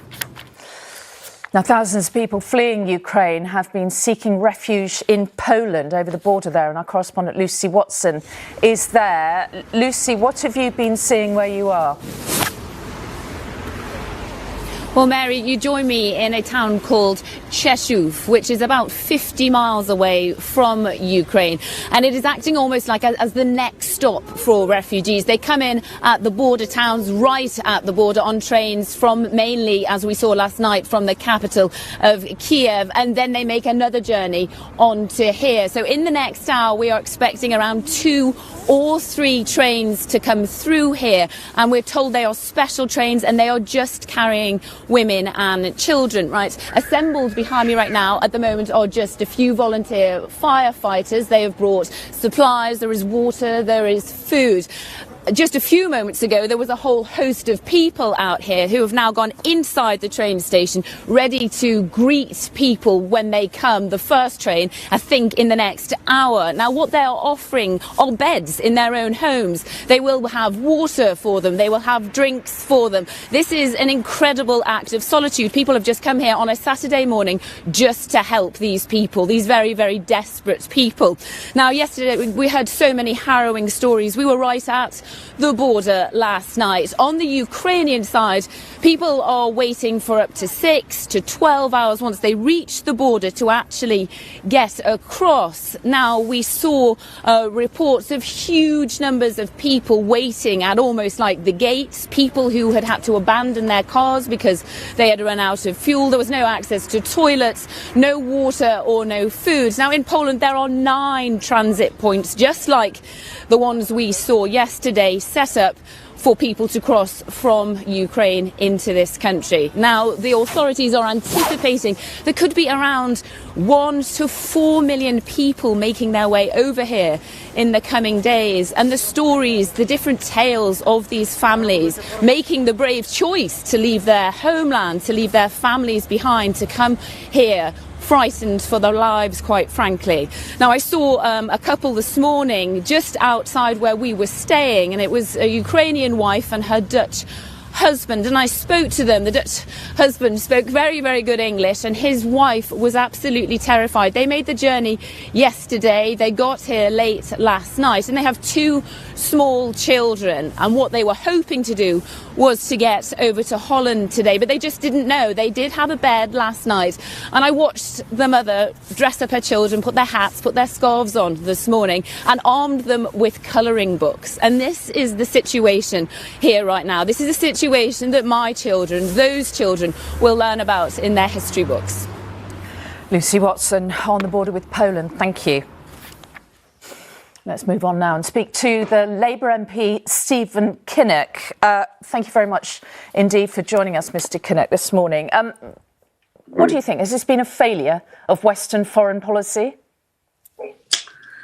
Well, I think over the years we've allowed Mr. Putin to go far too far. Let's not forget that he illegally annexed Crimea in 2014. So more could and should have been done to prevent him from doing what he's doing. But we are where we are now. And the key, I think, is to get weapons into Ukraine to respond positively and rapidly to every single one of the Ukrainian army's requests, and to be ready to tighten the sanctions on Mr. Putin and his cronies. We certainly support the Prime Minister's efforts to get the rest of the international community to expel Russia from the SWIFT system. So there's a lot more that could and should be done. We need to see some of these designations in terms of asset freezes happening far more quickly. It's frankly disgraceful that there are armies of lawyers and accountants in London who are trying to prevent this from happening, but they can't do it without a court order. So let's make sure that we get the government to push these designations through far more rapidly than is currently the case. Are you ashamed, frankly, of the West's response?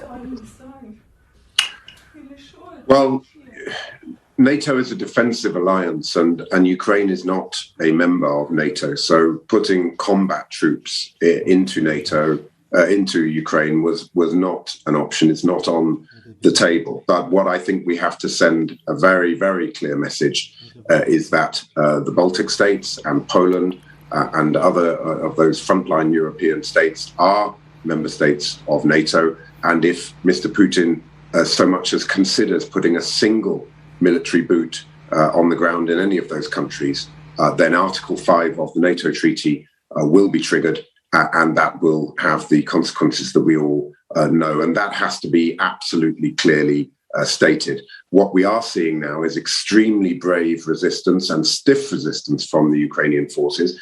And it is absolutely clear that with 150,000 troops, Mr. Putin does not have the power to occupy Ukraine. He may be able to occupy perhaps 1 or 2 cities. He will then face a bloody and a dreadful insurgency, which he will lose. He has made a deep and damaging strategic mistake. It's very bad for Russia and for the Russian people. He will lose in the long term because it is absolutely clear that he will never be able to rule Ukraine, and he will face a terrible resistance. There will be hundreds and thousands of Russian men going home in body bags, and the Russian people, I think, in the long run, will not put up with that.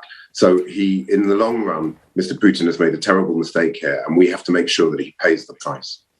I'm just wondering, what would Labour have done differently? You're implying that the Tories haven't been tough enough to date. So what would you have done differently?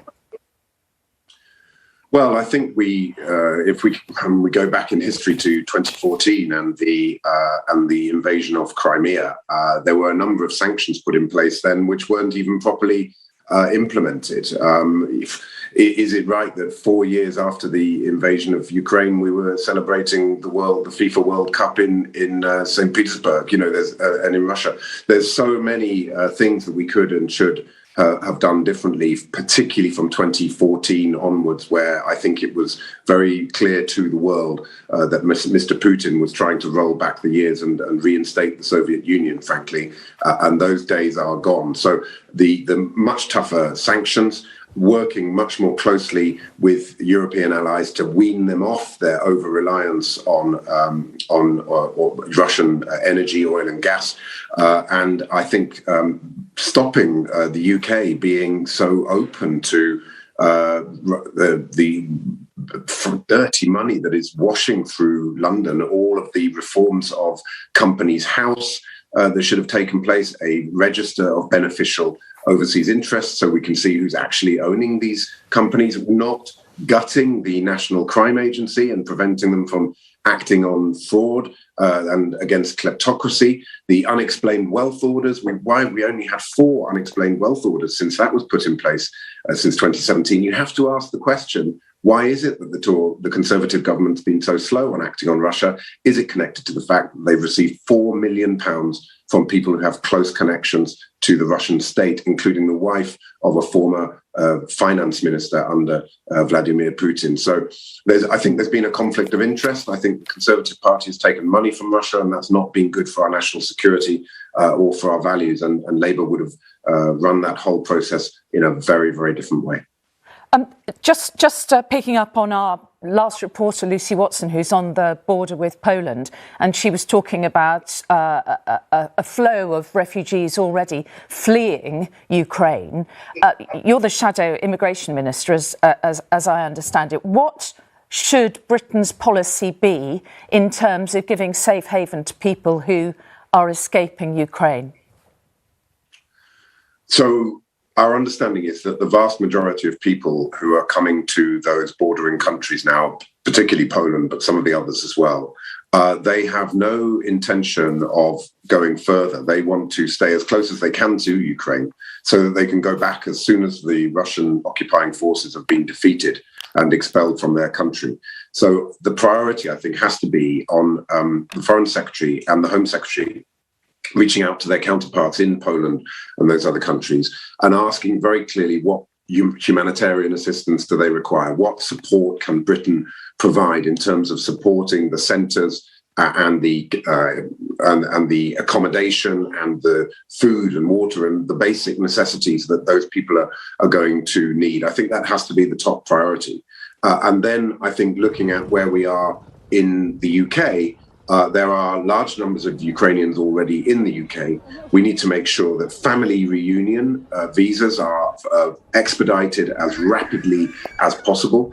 And I think then once we've had that coordinated discussion with the governments of Poland and Romania and those other bordering countries, we can see what needs there might be for us to provide safe and legal routes for Ukrainians who do perhaps wish to move on from some of those countries, which we think will be in the small minority of cases. But we absolutely have to be ready to engage and to be welcoming on that basis.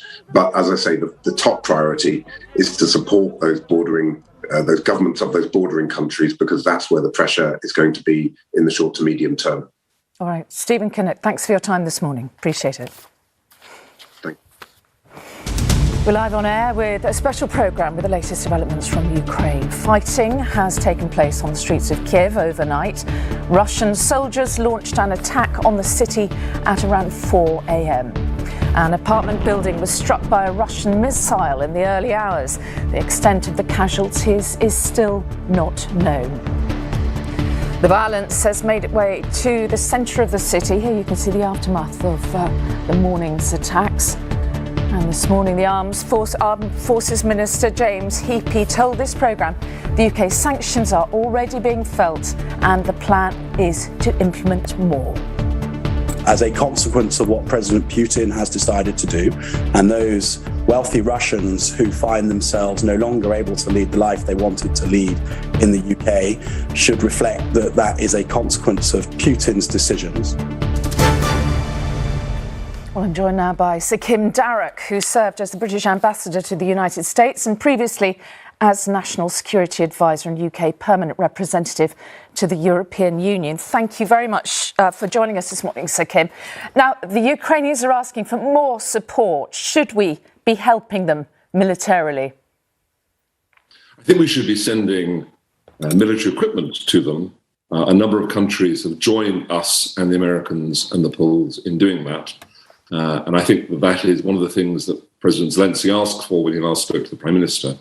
So we should be doing that. We should be offering help to Poland with the humanitarian crisis they face with Ukrainian refugees coming across the border. I don't think we should be putting NATO troops onto Ukrainian soil, and I think there's no prospect of that happening. Yeah. So what should be the consequences then, do you think, for Russia of its actions? Look, the sanctions are really going to hurt the Russian economy. By the way, they're going to put up energy prices, cause market turbulence, so there'll be impact in the West as well.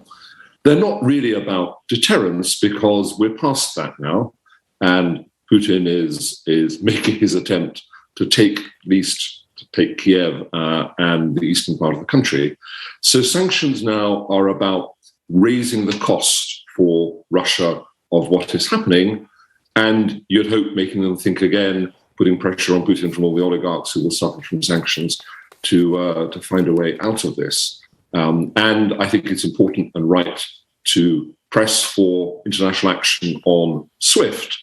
But remember, some Central European countries and some Western European get a lot of energy from Russia. It'd be difficult to continue to do that if the Russians are out of the international financial system. And Western companies that sell to Russia will also have problems. So the SWIFT thing, though necessary, is not easy.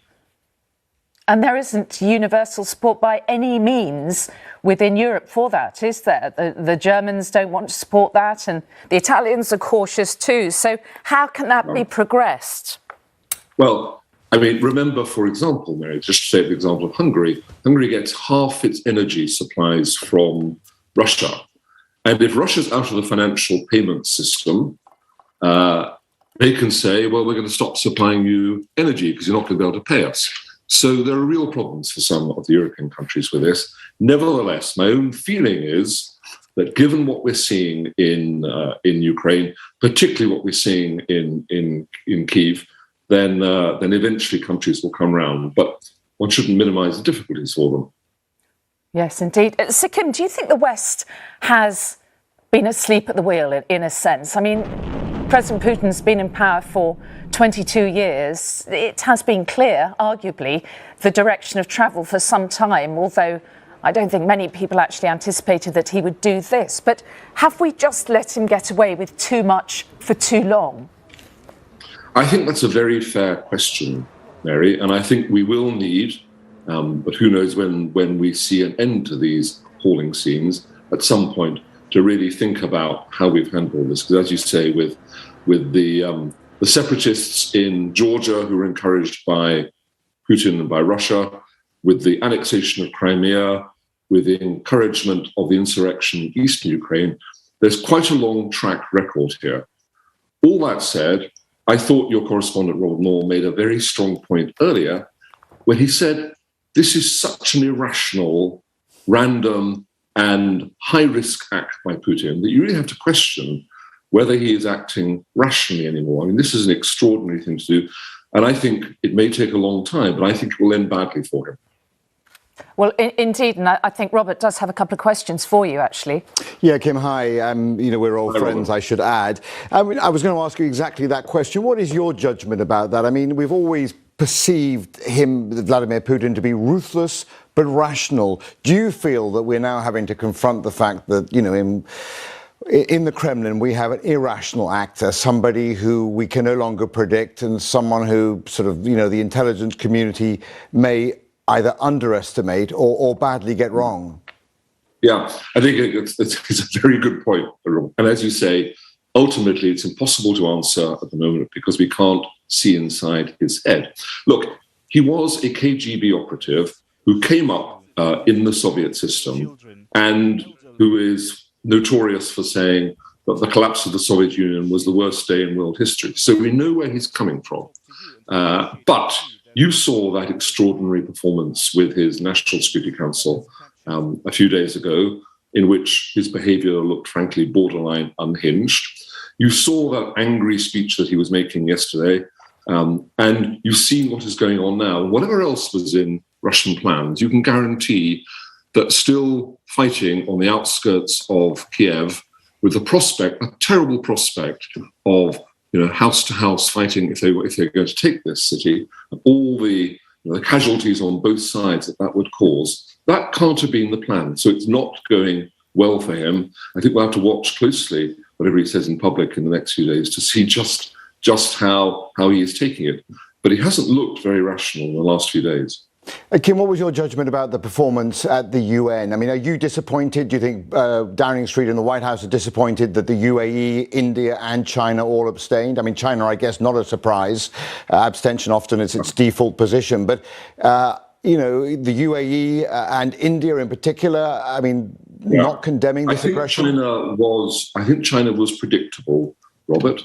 But the Chinese have got themselves into a profoundly contradictory and embarrassing position by saying, on the one hand, they support the country's territorial integrity, which has been a principle of China's foreign policy like forever. But on the other hand, they recognize Russia's security interests. I mean, what do they mean by that? So they are absolutely stuck now in a position that is ludicrous. I think India, you'd expected more from India, really, and it is very disappointing they've done what they've done. I mean, they have a long relationship with Russia that they regard as special. But come on, look at what the Russians are doing now. UAE, I just don't know what they're thinking there. I mean, they have a close relationship with the United States. There are a lot of Western, military. There's a lot of Western military support for the UAE in the face of the threat they face from Iran. So I find that decision utterly baffling. So, Kim, can I ask just one more question, which is, just give us a sense of what will be going on behind the scenes diplomatically right now? Look, it's a good question, Mary, and of course I'm sitting outside now.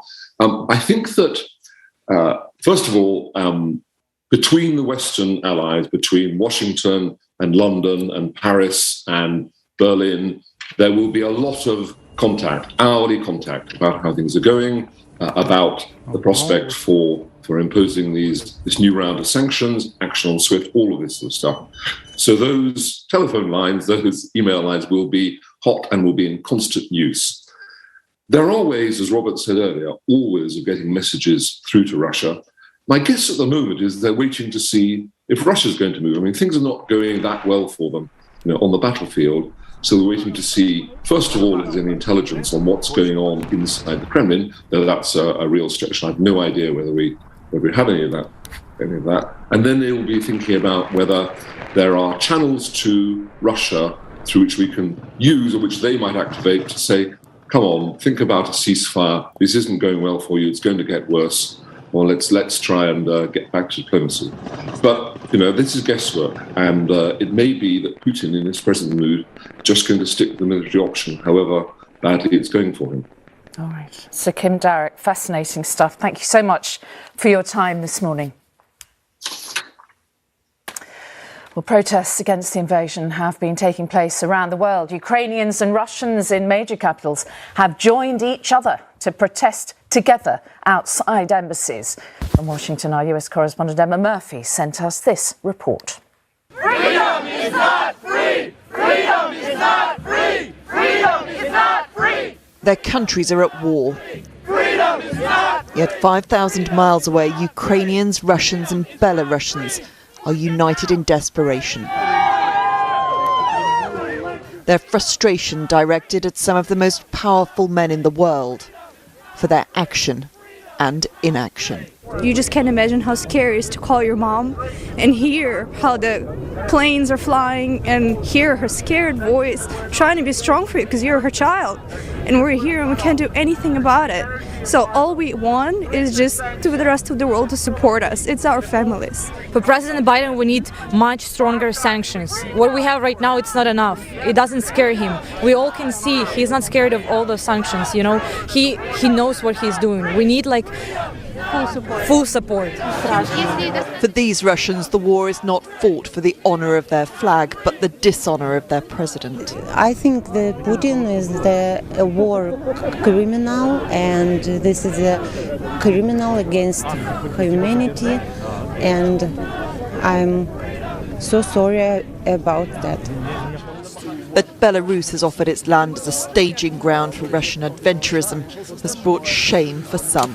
We want stricter sanctions on the Belarusian regime as well as as Putin's regime, because they're basically one and the same at this point. The frustration that nations aren't doing enough to support Ukraine is not just felt by activists. There's something to be said. Alexander Vindman is a former director on the White House's National Security Council. I don't think we're doing enough either to support Ukraine or to warn off Russia and Russian belligerents. And this is going to shape the future, the geopolitical future for both our countries and for the European Union and Euro-Atlantic Alliance for years and maybe even for decades. Donbass is Ukraine! It will shape the future even more directly for those to whom Ukraine is home. Emma Murphy, ITV News in the United States. Well, let's go live straight away to Emma in Washington. Now, Emma, the UN Security Council met overnight. We've heard a lot, haven't we, about sanctions, but what other possible options do they have now to try to put an end to this crisis? Well, the UN has been exposed this week, as it has indeed been exposed before, as being incredibly powerless, really, when it finds itself in this situation. An organisation that was built when countries were in ruins as a result of war in Europe back in 1945, has been left trying to find some way to prosper peace, but without any great progress. In terms of where the alliance can go from here, where the UN can go from here, well, it's very difficult to see exactly how they can really push this forward, because the sanctions that have been discussed were initially said to be a deterrent. That didn't work, although President Biden came out a few days ago and said, oh, no, we didn't actually expect them to really be a deterrent. We are using them in a punitive manner, and it's going to take a long period of time. So sanctions, yes, they will have an effect, but not immediately. There is the other issue, though, of whether or not there can be more lethal aid provided to Ukraine or more defence systems provided. I was speaking with the Ukrainian ambassador to the US yesterday, and there's no doubt the Ukrainians really do want to see more hardware sent through to them. Now, of course, it would have been easier if this had got in just a few weeks ago when there was a clearer path through Ukraine, but there is still a route to try and get these things into place. Things like the Patriot missile defence systems that will be able to help protect from attacks on the skies. Also, the issue of coastal defence protection. This is something that they are extremely concerned about, and they know that there is no chance of ever seeing Western boots on the ground there in Ukraine. But they do believe that there is more that can be done by these countries that are offering great support to try and at least offer them something that allows them to try to defend themselves. And of course they do want the sanctions packages to keep being increased, because they know that that will make a difference, but not immediately. It's just such a difficult position for the Ukrainians in this country that I was speaking to over the last few days. They really do value the support that they're getting from the West, but they believe that there is more that can be done. What they really want to see is people going in and trying to protect them directly, but they know that that is quite a misguided hope. As it is now, they can just hope for more talk in the UN and the hope that somehow they're able to get more weaponry and also defence systems on the ground in Ukraine so they can try and protect themselves. OK, Emma Murphy for the time being in Washington, thank you. Well, now let's join Rohit Katru, who's on the streets of Kiev. Rohit, give us a sense of what it's like there this morning. Good morning, Mary. Approaching 11 a.m. here, and what a morning. I mean, bright blue skies. I mean, the winter chill has completely cleared. And yet, look around us, the streets are almost empty. This is one of the busiest roads in all of central Kiev. It should be packed with people. However, people who live in this city, millions of people, are terrified. And by the way, you know, one of the interesting things to remember is that a week ago, most people in this city, you know, most of the people we were talking to last weekend were saying, you know, you guys, you Westerners, you're exaggerating this threat of invasion. And now, here we are right in the middle of this extraordinary assault by the Russian military. We think that the Russians are on the edge of town. We saw firsthand a firefight between Ukrainian and Russian forces actually just a few hundred meters from this spot. That quickly cleared.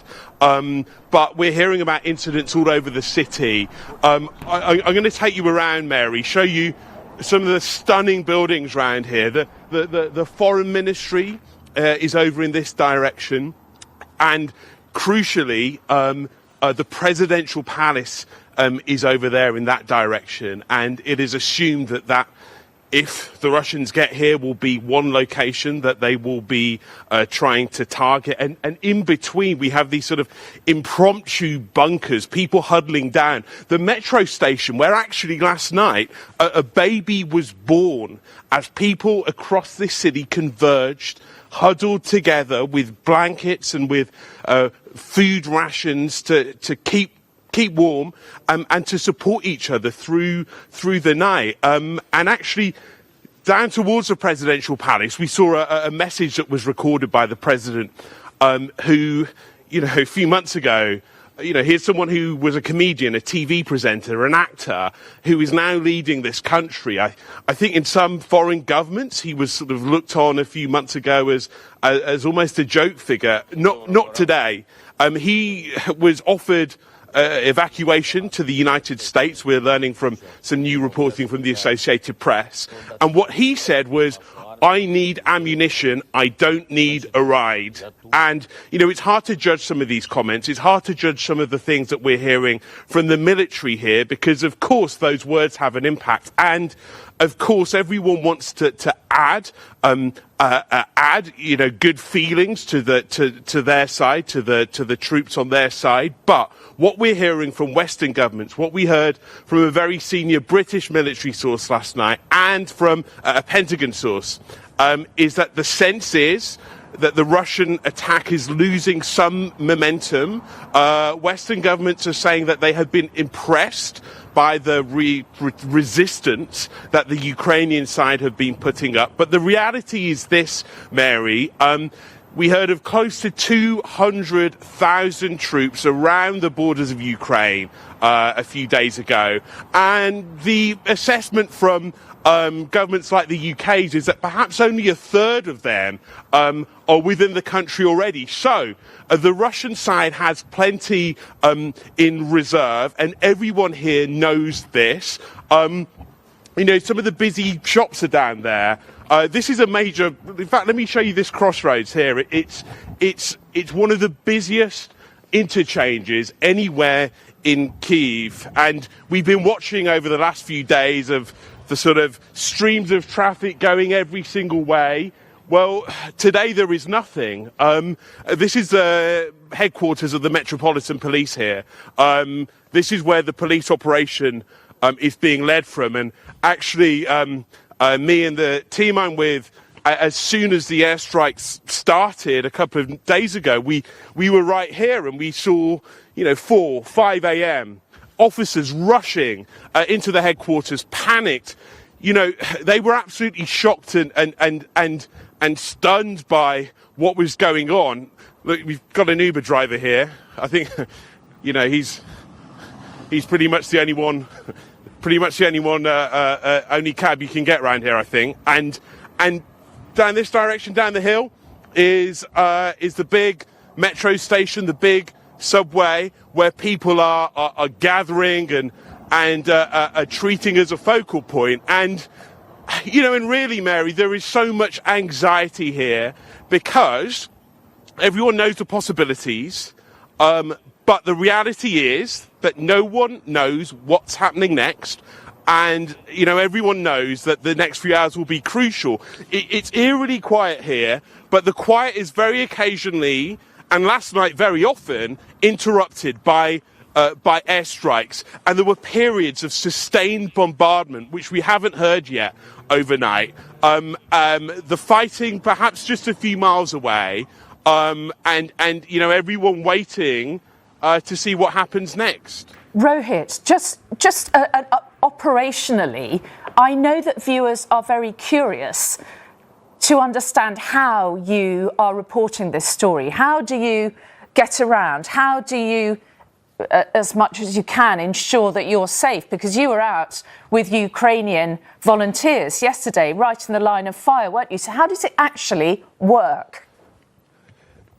How does it work? Well, we're obviously, our own safety is our priority, and we're well aware that we have to tell people the story back home.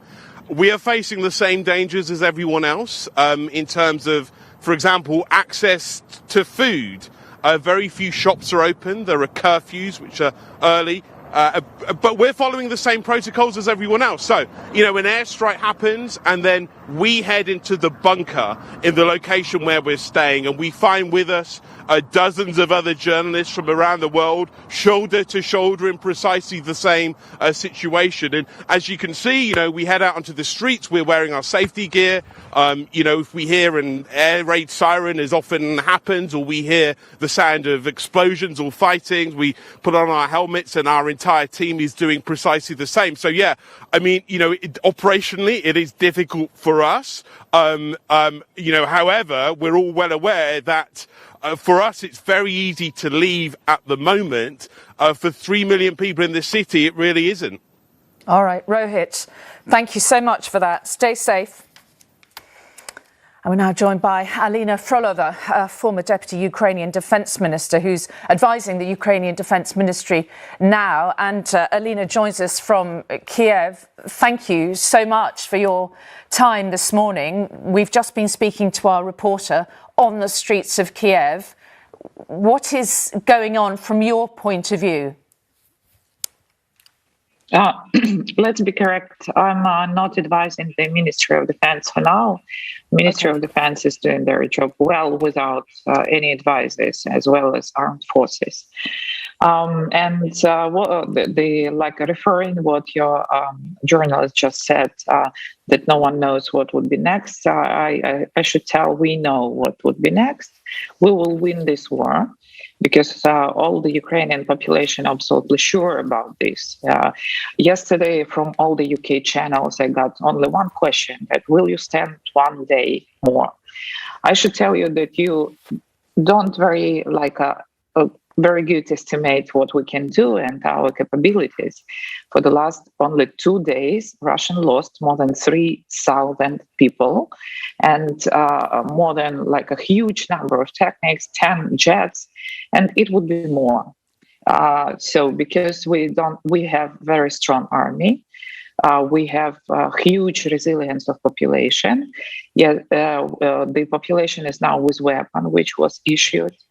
And I think it's would be correct. We need to stop to call our president comedian, because this is the president who demonstrates a very right behavior in the threat of the enemy, which is threatening not Ukraine. He's threatening world order. And I wish you to have the presidents and the leaders of the countries like we have. Mm. Of course, what Russia has over Ukraine is almost limitless supplies of weaponry, doesn't it? What do you want the rest of the world to do to help you?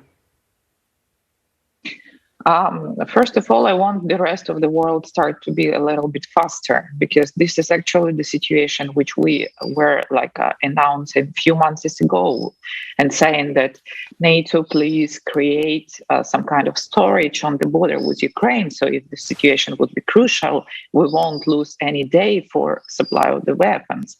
Nothing was done. In the Black Sea, there is no any NATO ship of non-Black Sea nations for now, starting from the January. And this is not normal situation that in usual years, there were always NATO ships in the Black Sea. And this is not a problem for NATO's Black Sea, not NATO ships to enter the Black Sea and stabilize the situation.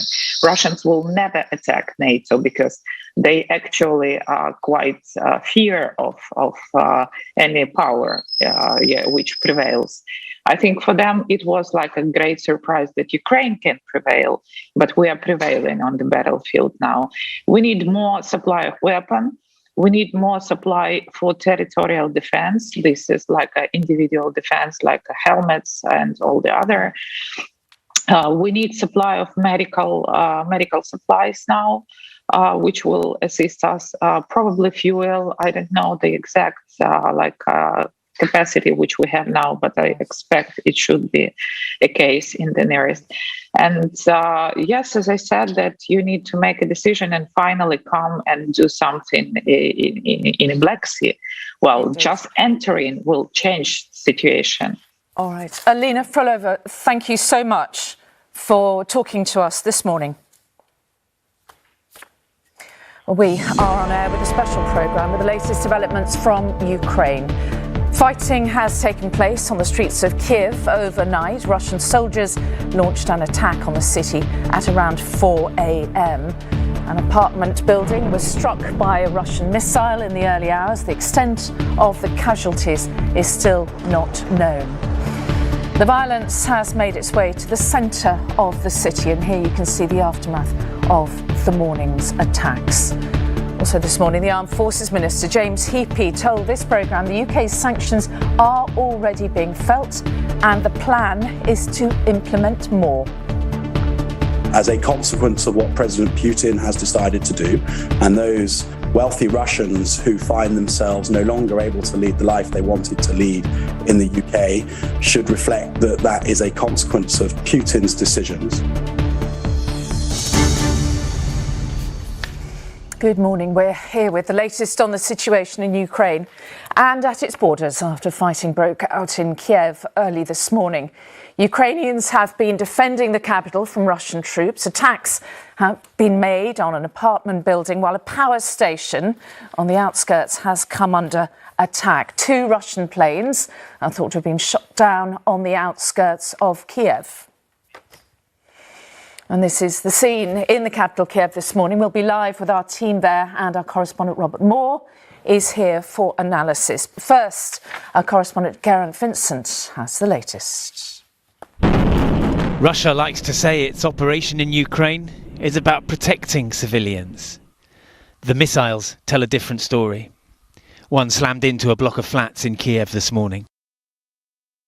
As the injured were being carried out, the city's mayor, a former world heavyweight boxing champion, posted a message on social media.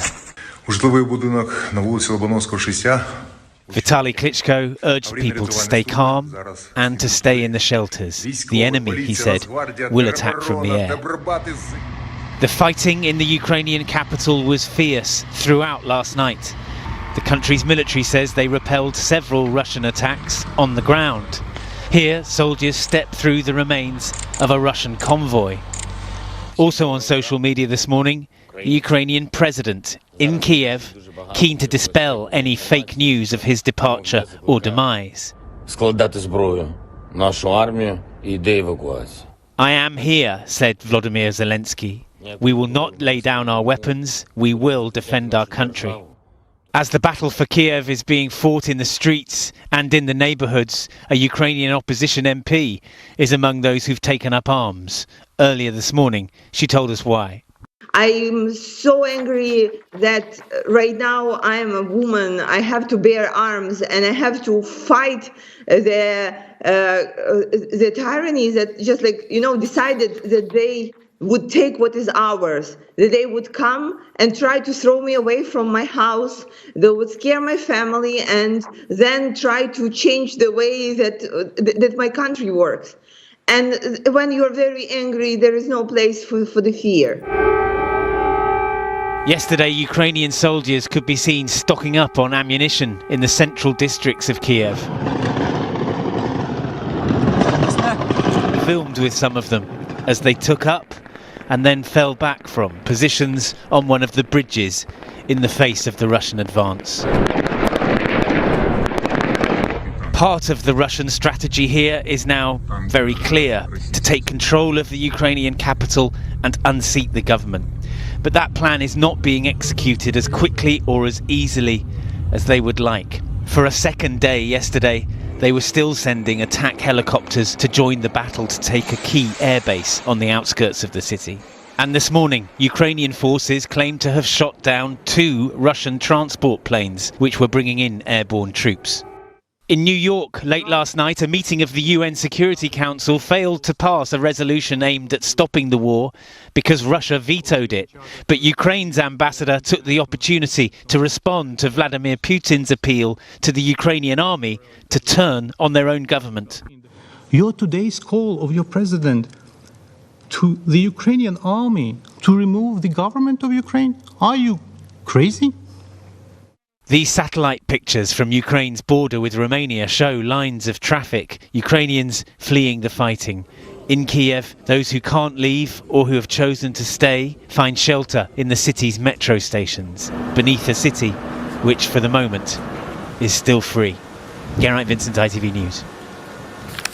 Let's go straight away to James Mates, who's in the Ukrainian capital, Kiev. James, when we spoke to you earlier, it was reasonably calm there. What's going on now?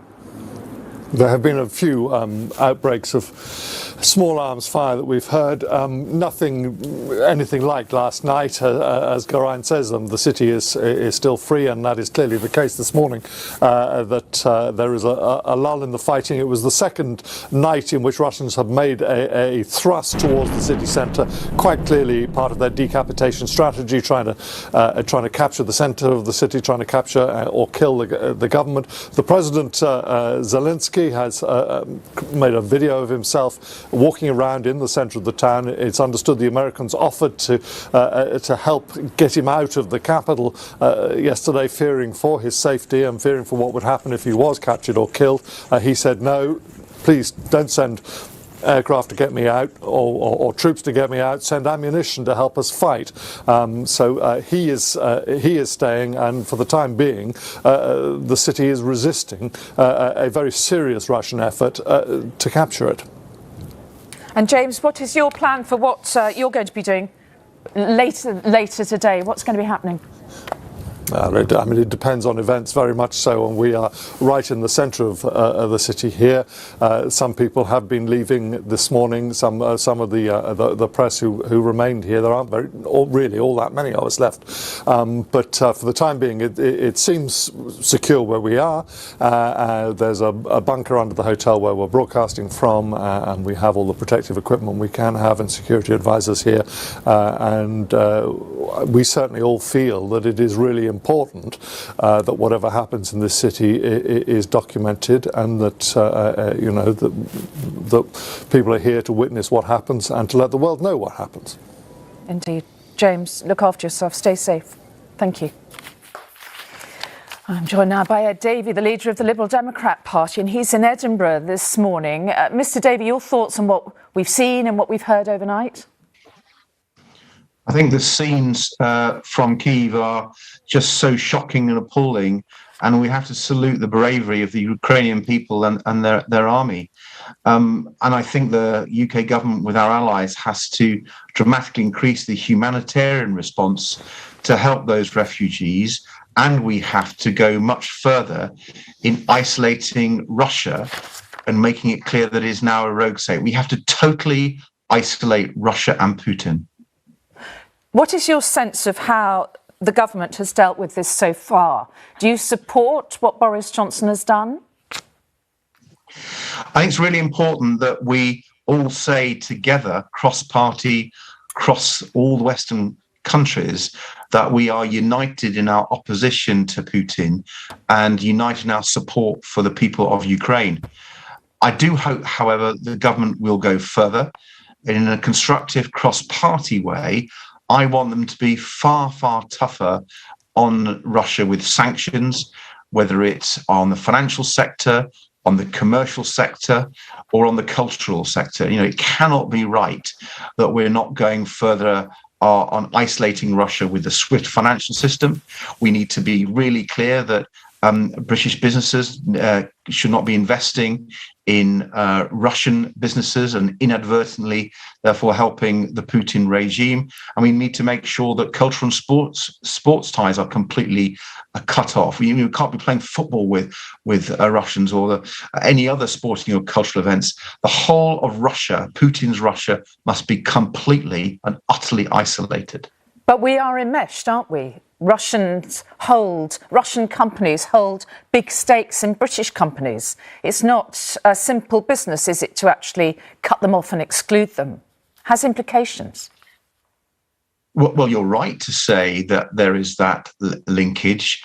Liberal Democrats have called for a long time for dirty Russian money in the City of London to be expelled, and therefore the UK has to go further. Let us remember that our American colleagues just last week said that the UK government wasn't going far enough to tackle the money from Putin's cronies in London. And you're right to say that companies like BP and Shell have got large holdings in Russian oil and gas companies like Rosneft and Gazprom. Those have to be removed. It might be difficult, it might even be painful, but if it's the way that we can support the people of Ukraine and isolate Putin and the Russian state, that is exactly what we must do. And yes, it might be tricky, but we should do it, and we should do it now. All right. Ed Davey, thank you for your time this morning. Thank you. Davey, leader of the Liberal Democrats. And now thousands of people fleeing Ukraine have been seeking refuge in Poland and through the country's border with Hungary. Our correspondent Lucy Watson is there for us. Lucy, describe what you're seeing this morning. Well, Mary, I am in Poland, about 50 miles from the border with Ukraine, at a station called Rzeszów, which is almost like the second stop from the border where people first come across. Now, inside the train station this morning, this is where a relief effort, volunteers are coordinating support to food, water, supplies here this morning. So I don't know if you can see just in the background, there's a little boy there. His name is Dmitry. He is 8 years of age. He came over from Lviv yesterday in Ukraine.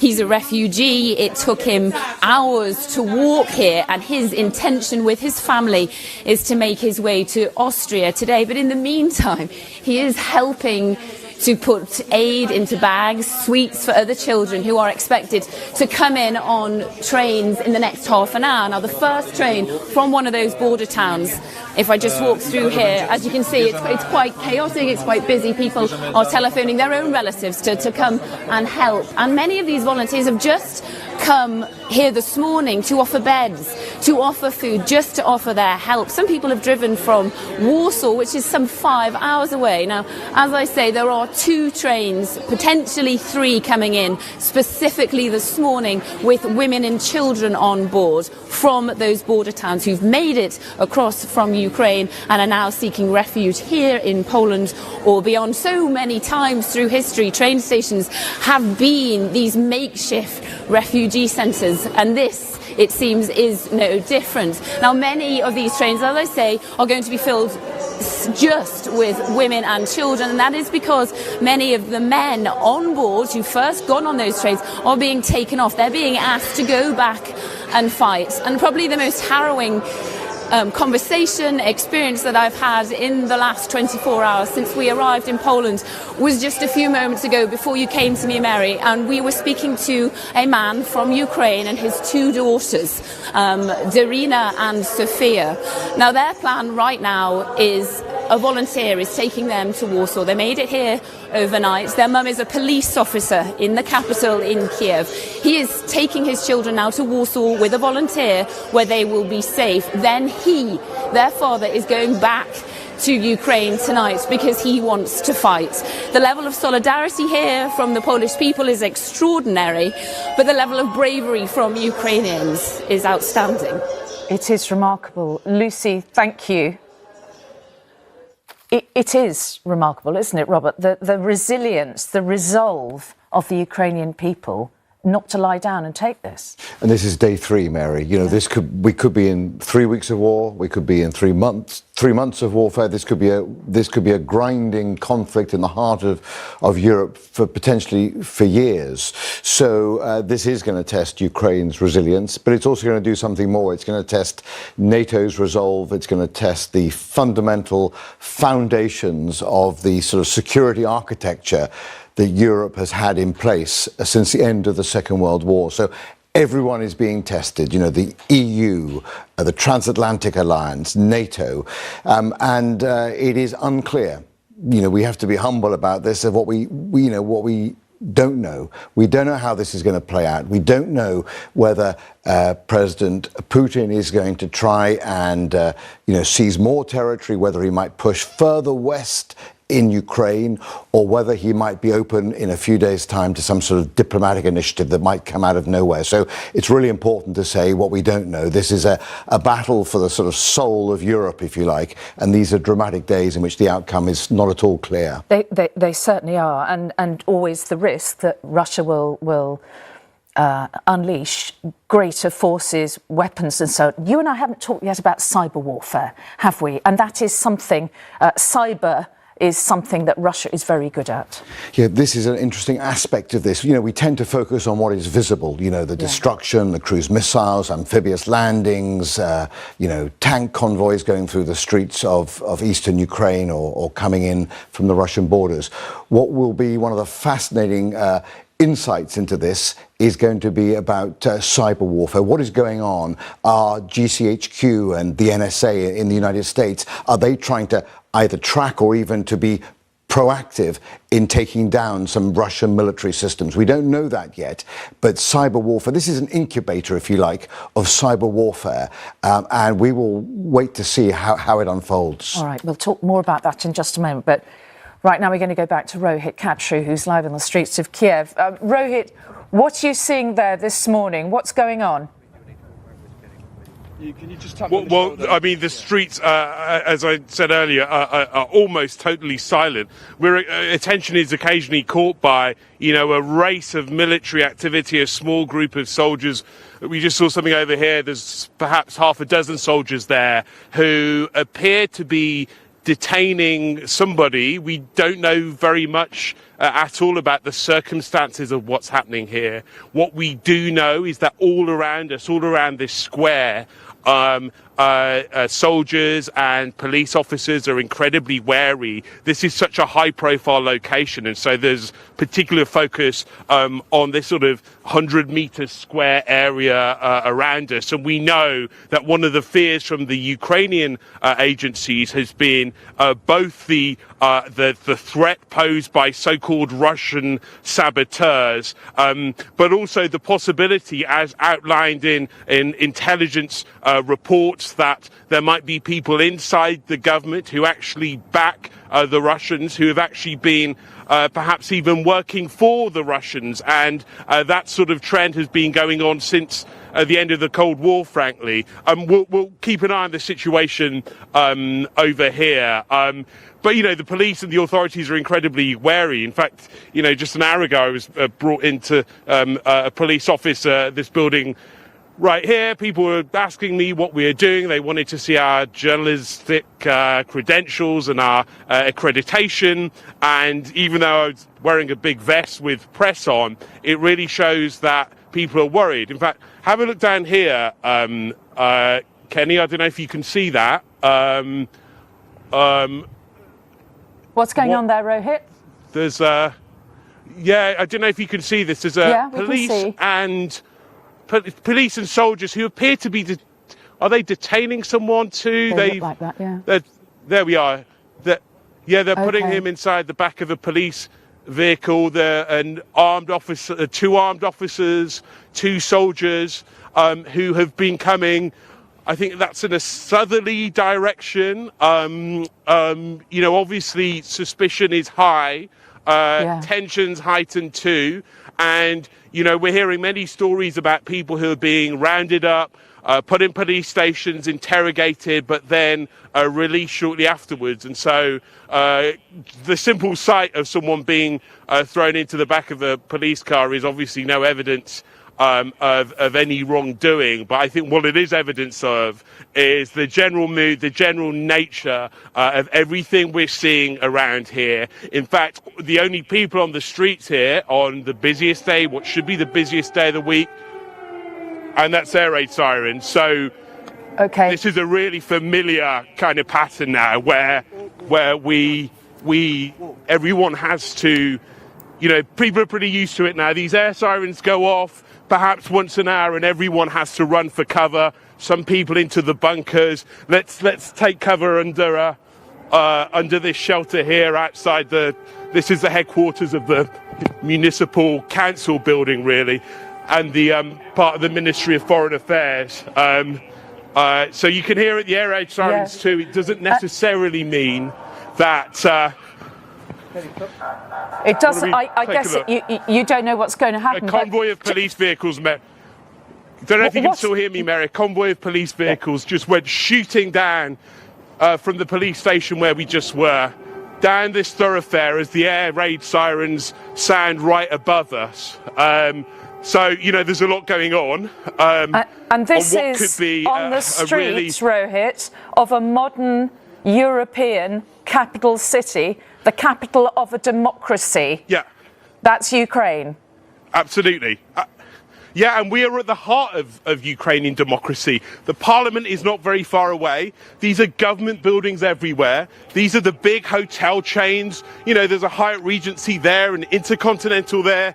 You know, this is more like London or Birmingham or Manchester or Glasgow than, you know, a city from a war zone, frankly. And that is part of what is so startling, so surprising about the events that we're seeing and the speed with which this was happening. I mean, we were walking down here 7 days ago, a Saturday night, the street was busy. People were heading, you know, I saw people heading into karaoke bars. I saw, you know, drunk groups stumbling out of restaurants, having, steak restaurants and you know, just doing normal things. And you know, frankly, this has been so sudden, and the suddenness is part of what's you know, really shocked so many people. It is extraordinary. Rohit, I think we're going to leave you there so you can, so Rohit can get to safety with those sirens going off. And I have to say that at a time like that, I don't think karaoke would be top of my list of pastimes. But anyway, extraordinary. Let's go straight away to Tobias Ellwood, who's Conservative MP for Bournemouth East and Chair of the House of Commons Defence Select Committee. Good morning, Mr. Ellwood. Thank you for joining us. Should the UK government be doing more to help the Ukrainian forces? Well, we've been holding a donor conference, which I'm really pleased to encourage other NATO countries to lean into this and provide extra lethal weapon systems to the country. I was actually only in that square a week ago, and astonishing to see how events have moved so swiftly indeed. Ukraine is urgently in need of help. This is a European country under siege from another state, something we never thought we'd see in the 21st century. I think it's a reminder of how dangerous our world is becoming. And it's important that we react to Ukrainians' requests, particularly for anti-air systems, where they're going to be moving probably to an insurgency mode. This is a new phase, a dangerous phase of this crisis. And we've got to answer Ukrainian calls for help.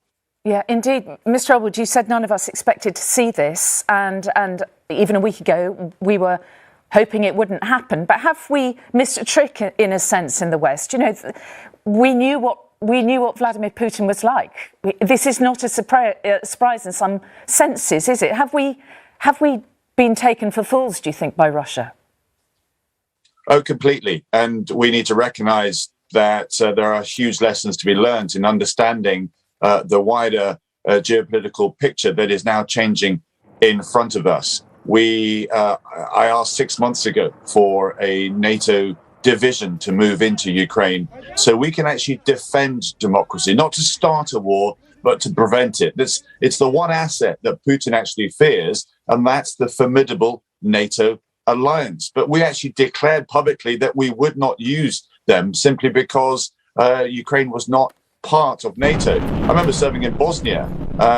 NATO wasn't part of Bosnia there, but there was a commitment to European security. And now we are playing catch up. We're actually reacting to events rather than getting ahead of them. And the big question is, when do you stand up to Putin?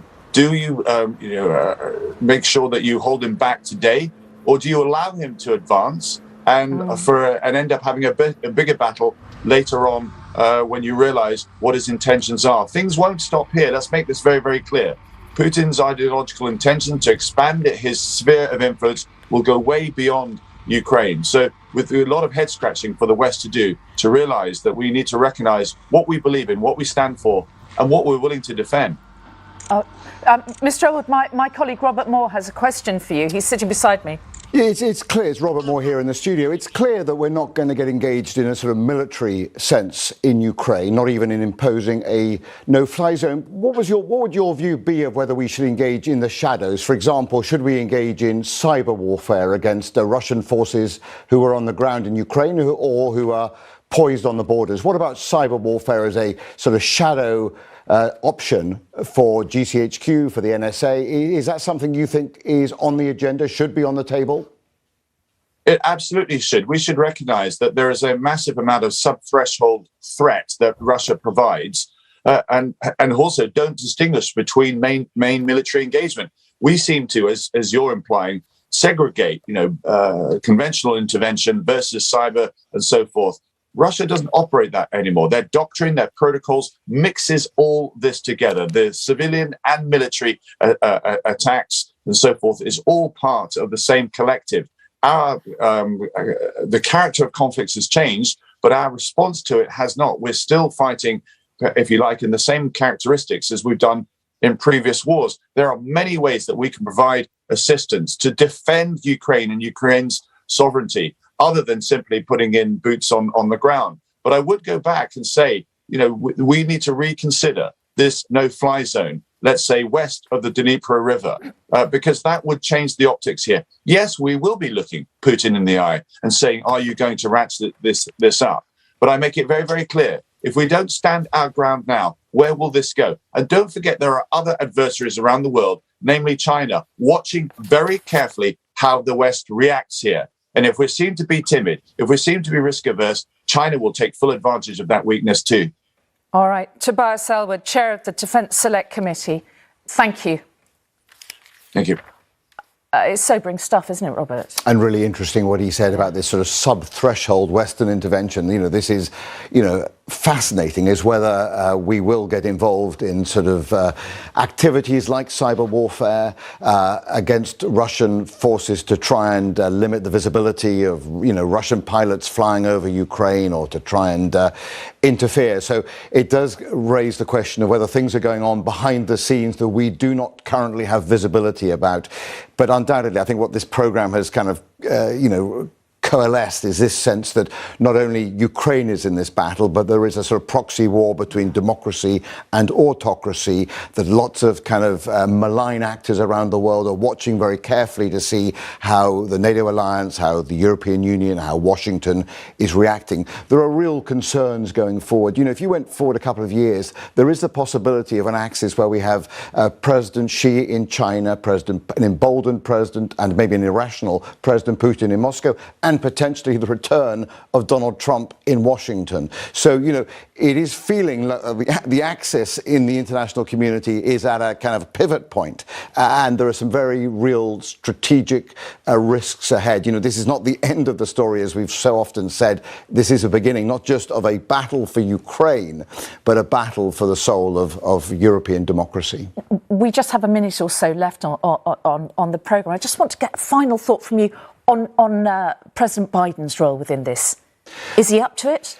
It's very difficult for him because he hasn't got a military option, as we have discussed. The diplomatic options have been tried and have failed. And so, we are now left kind of in, as we have talked about before, a sort of informational warfare in which everybody is trying to control the narrative. But, there's no question that Western leadership is being tested like never before. Not since 1945 have we had a sort of Central European challenge like this. And whether, European leaders are up for the challenge, I think, is very much to be seen over the coming weeks, months and years. OK, Robert, thank you. I wish it was more positive, but sadly not at this stage. Thank you. And that brings us to an end of our special coverage of the war in Ukraine so far this morning. This is a scene in the capital live now. It is late morning in Kiev. They're a couple of hours ahead of us. There was heavy fighting overnight, but it's been calm thus far this morning on the streets, as our reporters told us. As you can see, it is somewhat ironically a beautiful morning, the Ukrainian capital. Lovely blue skies there. Russian forces appear to have met with firm resistance from Ukrainian forces, and the city has not fallen. We'll be back at just before 20 to 1 with the lunchtime news. From us, for the time being, bye-bye.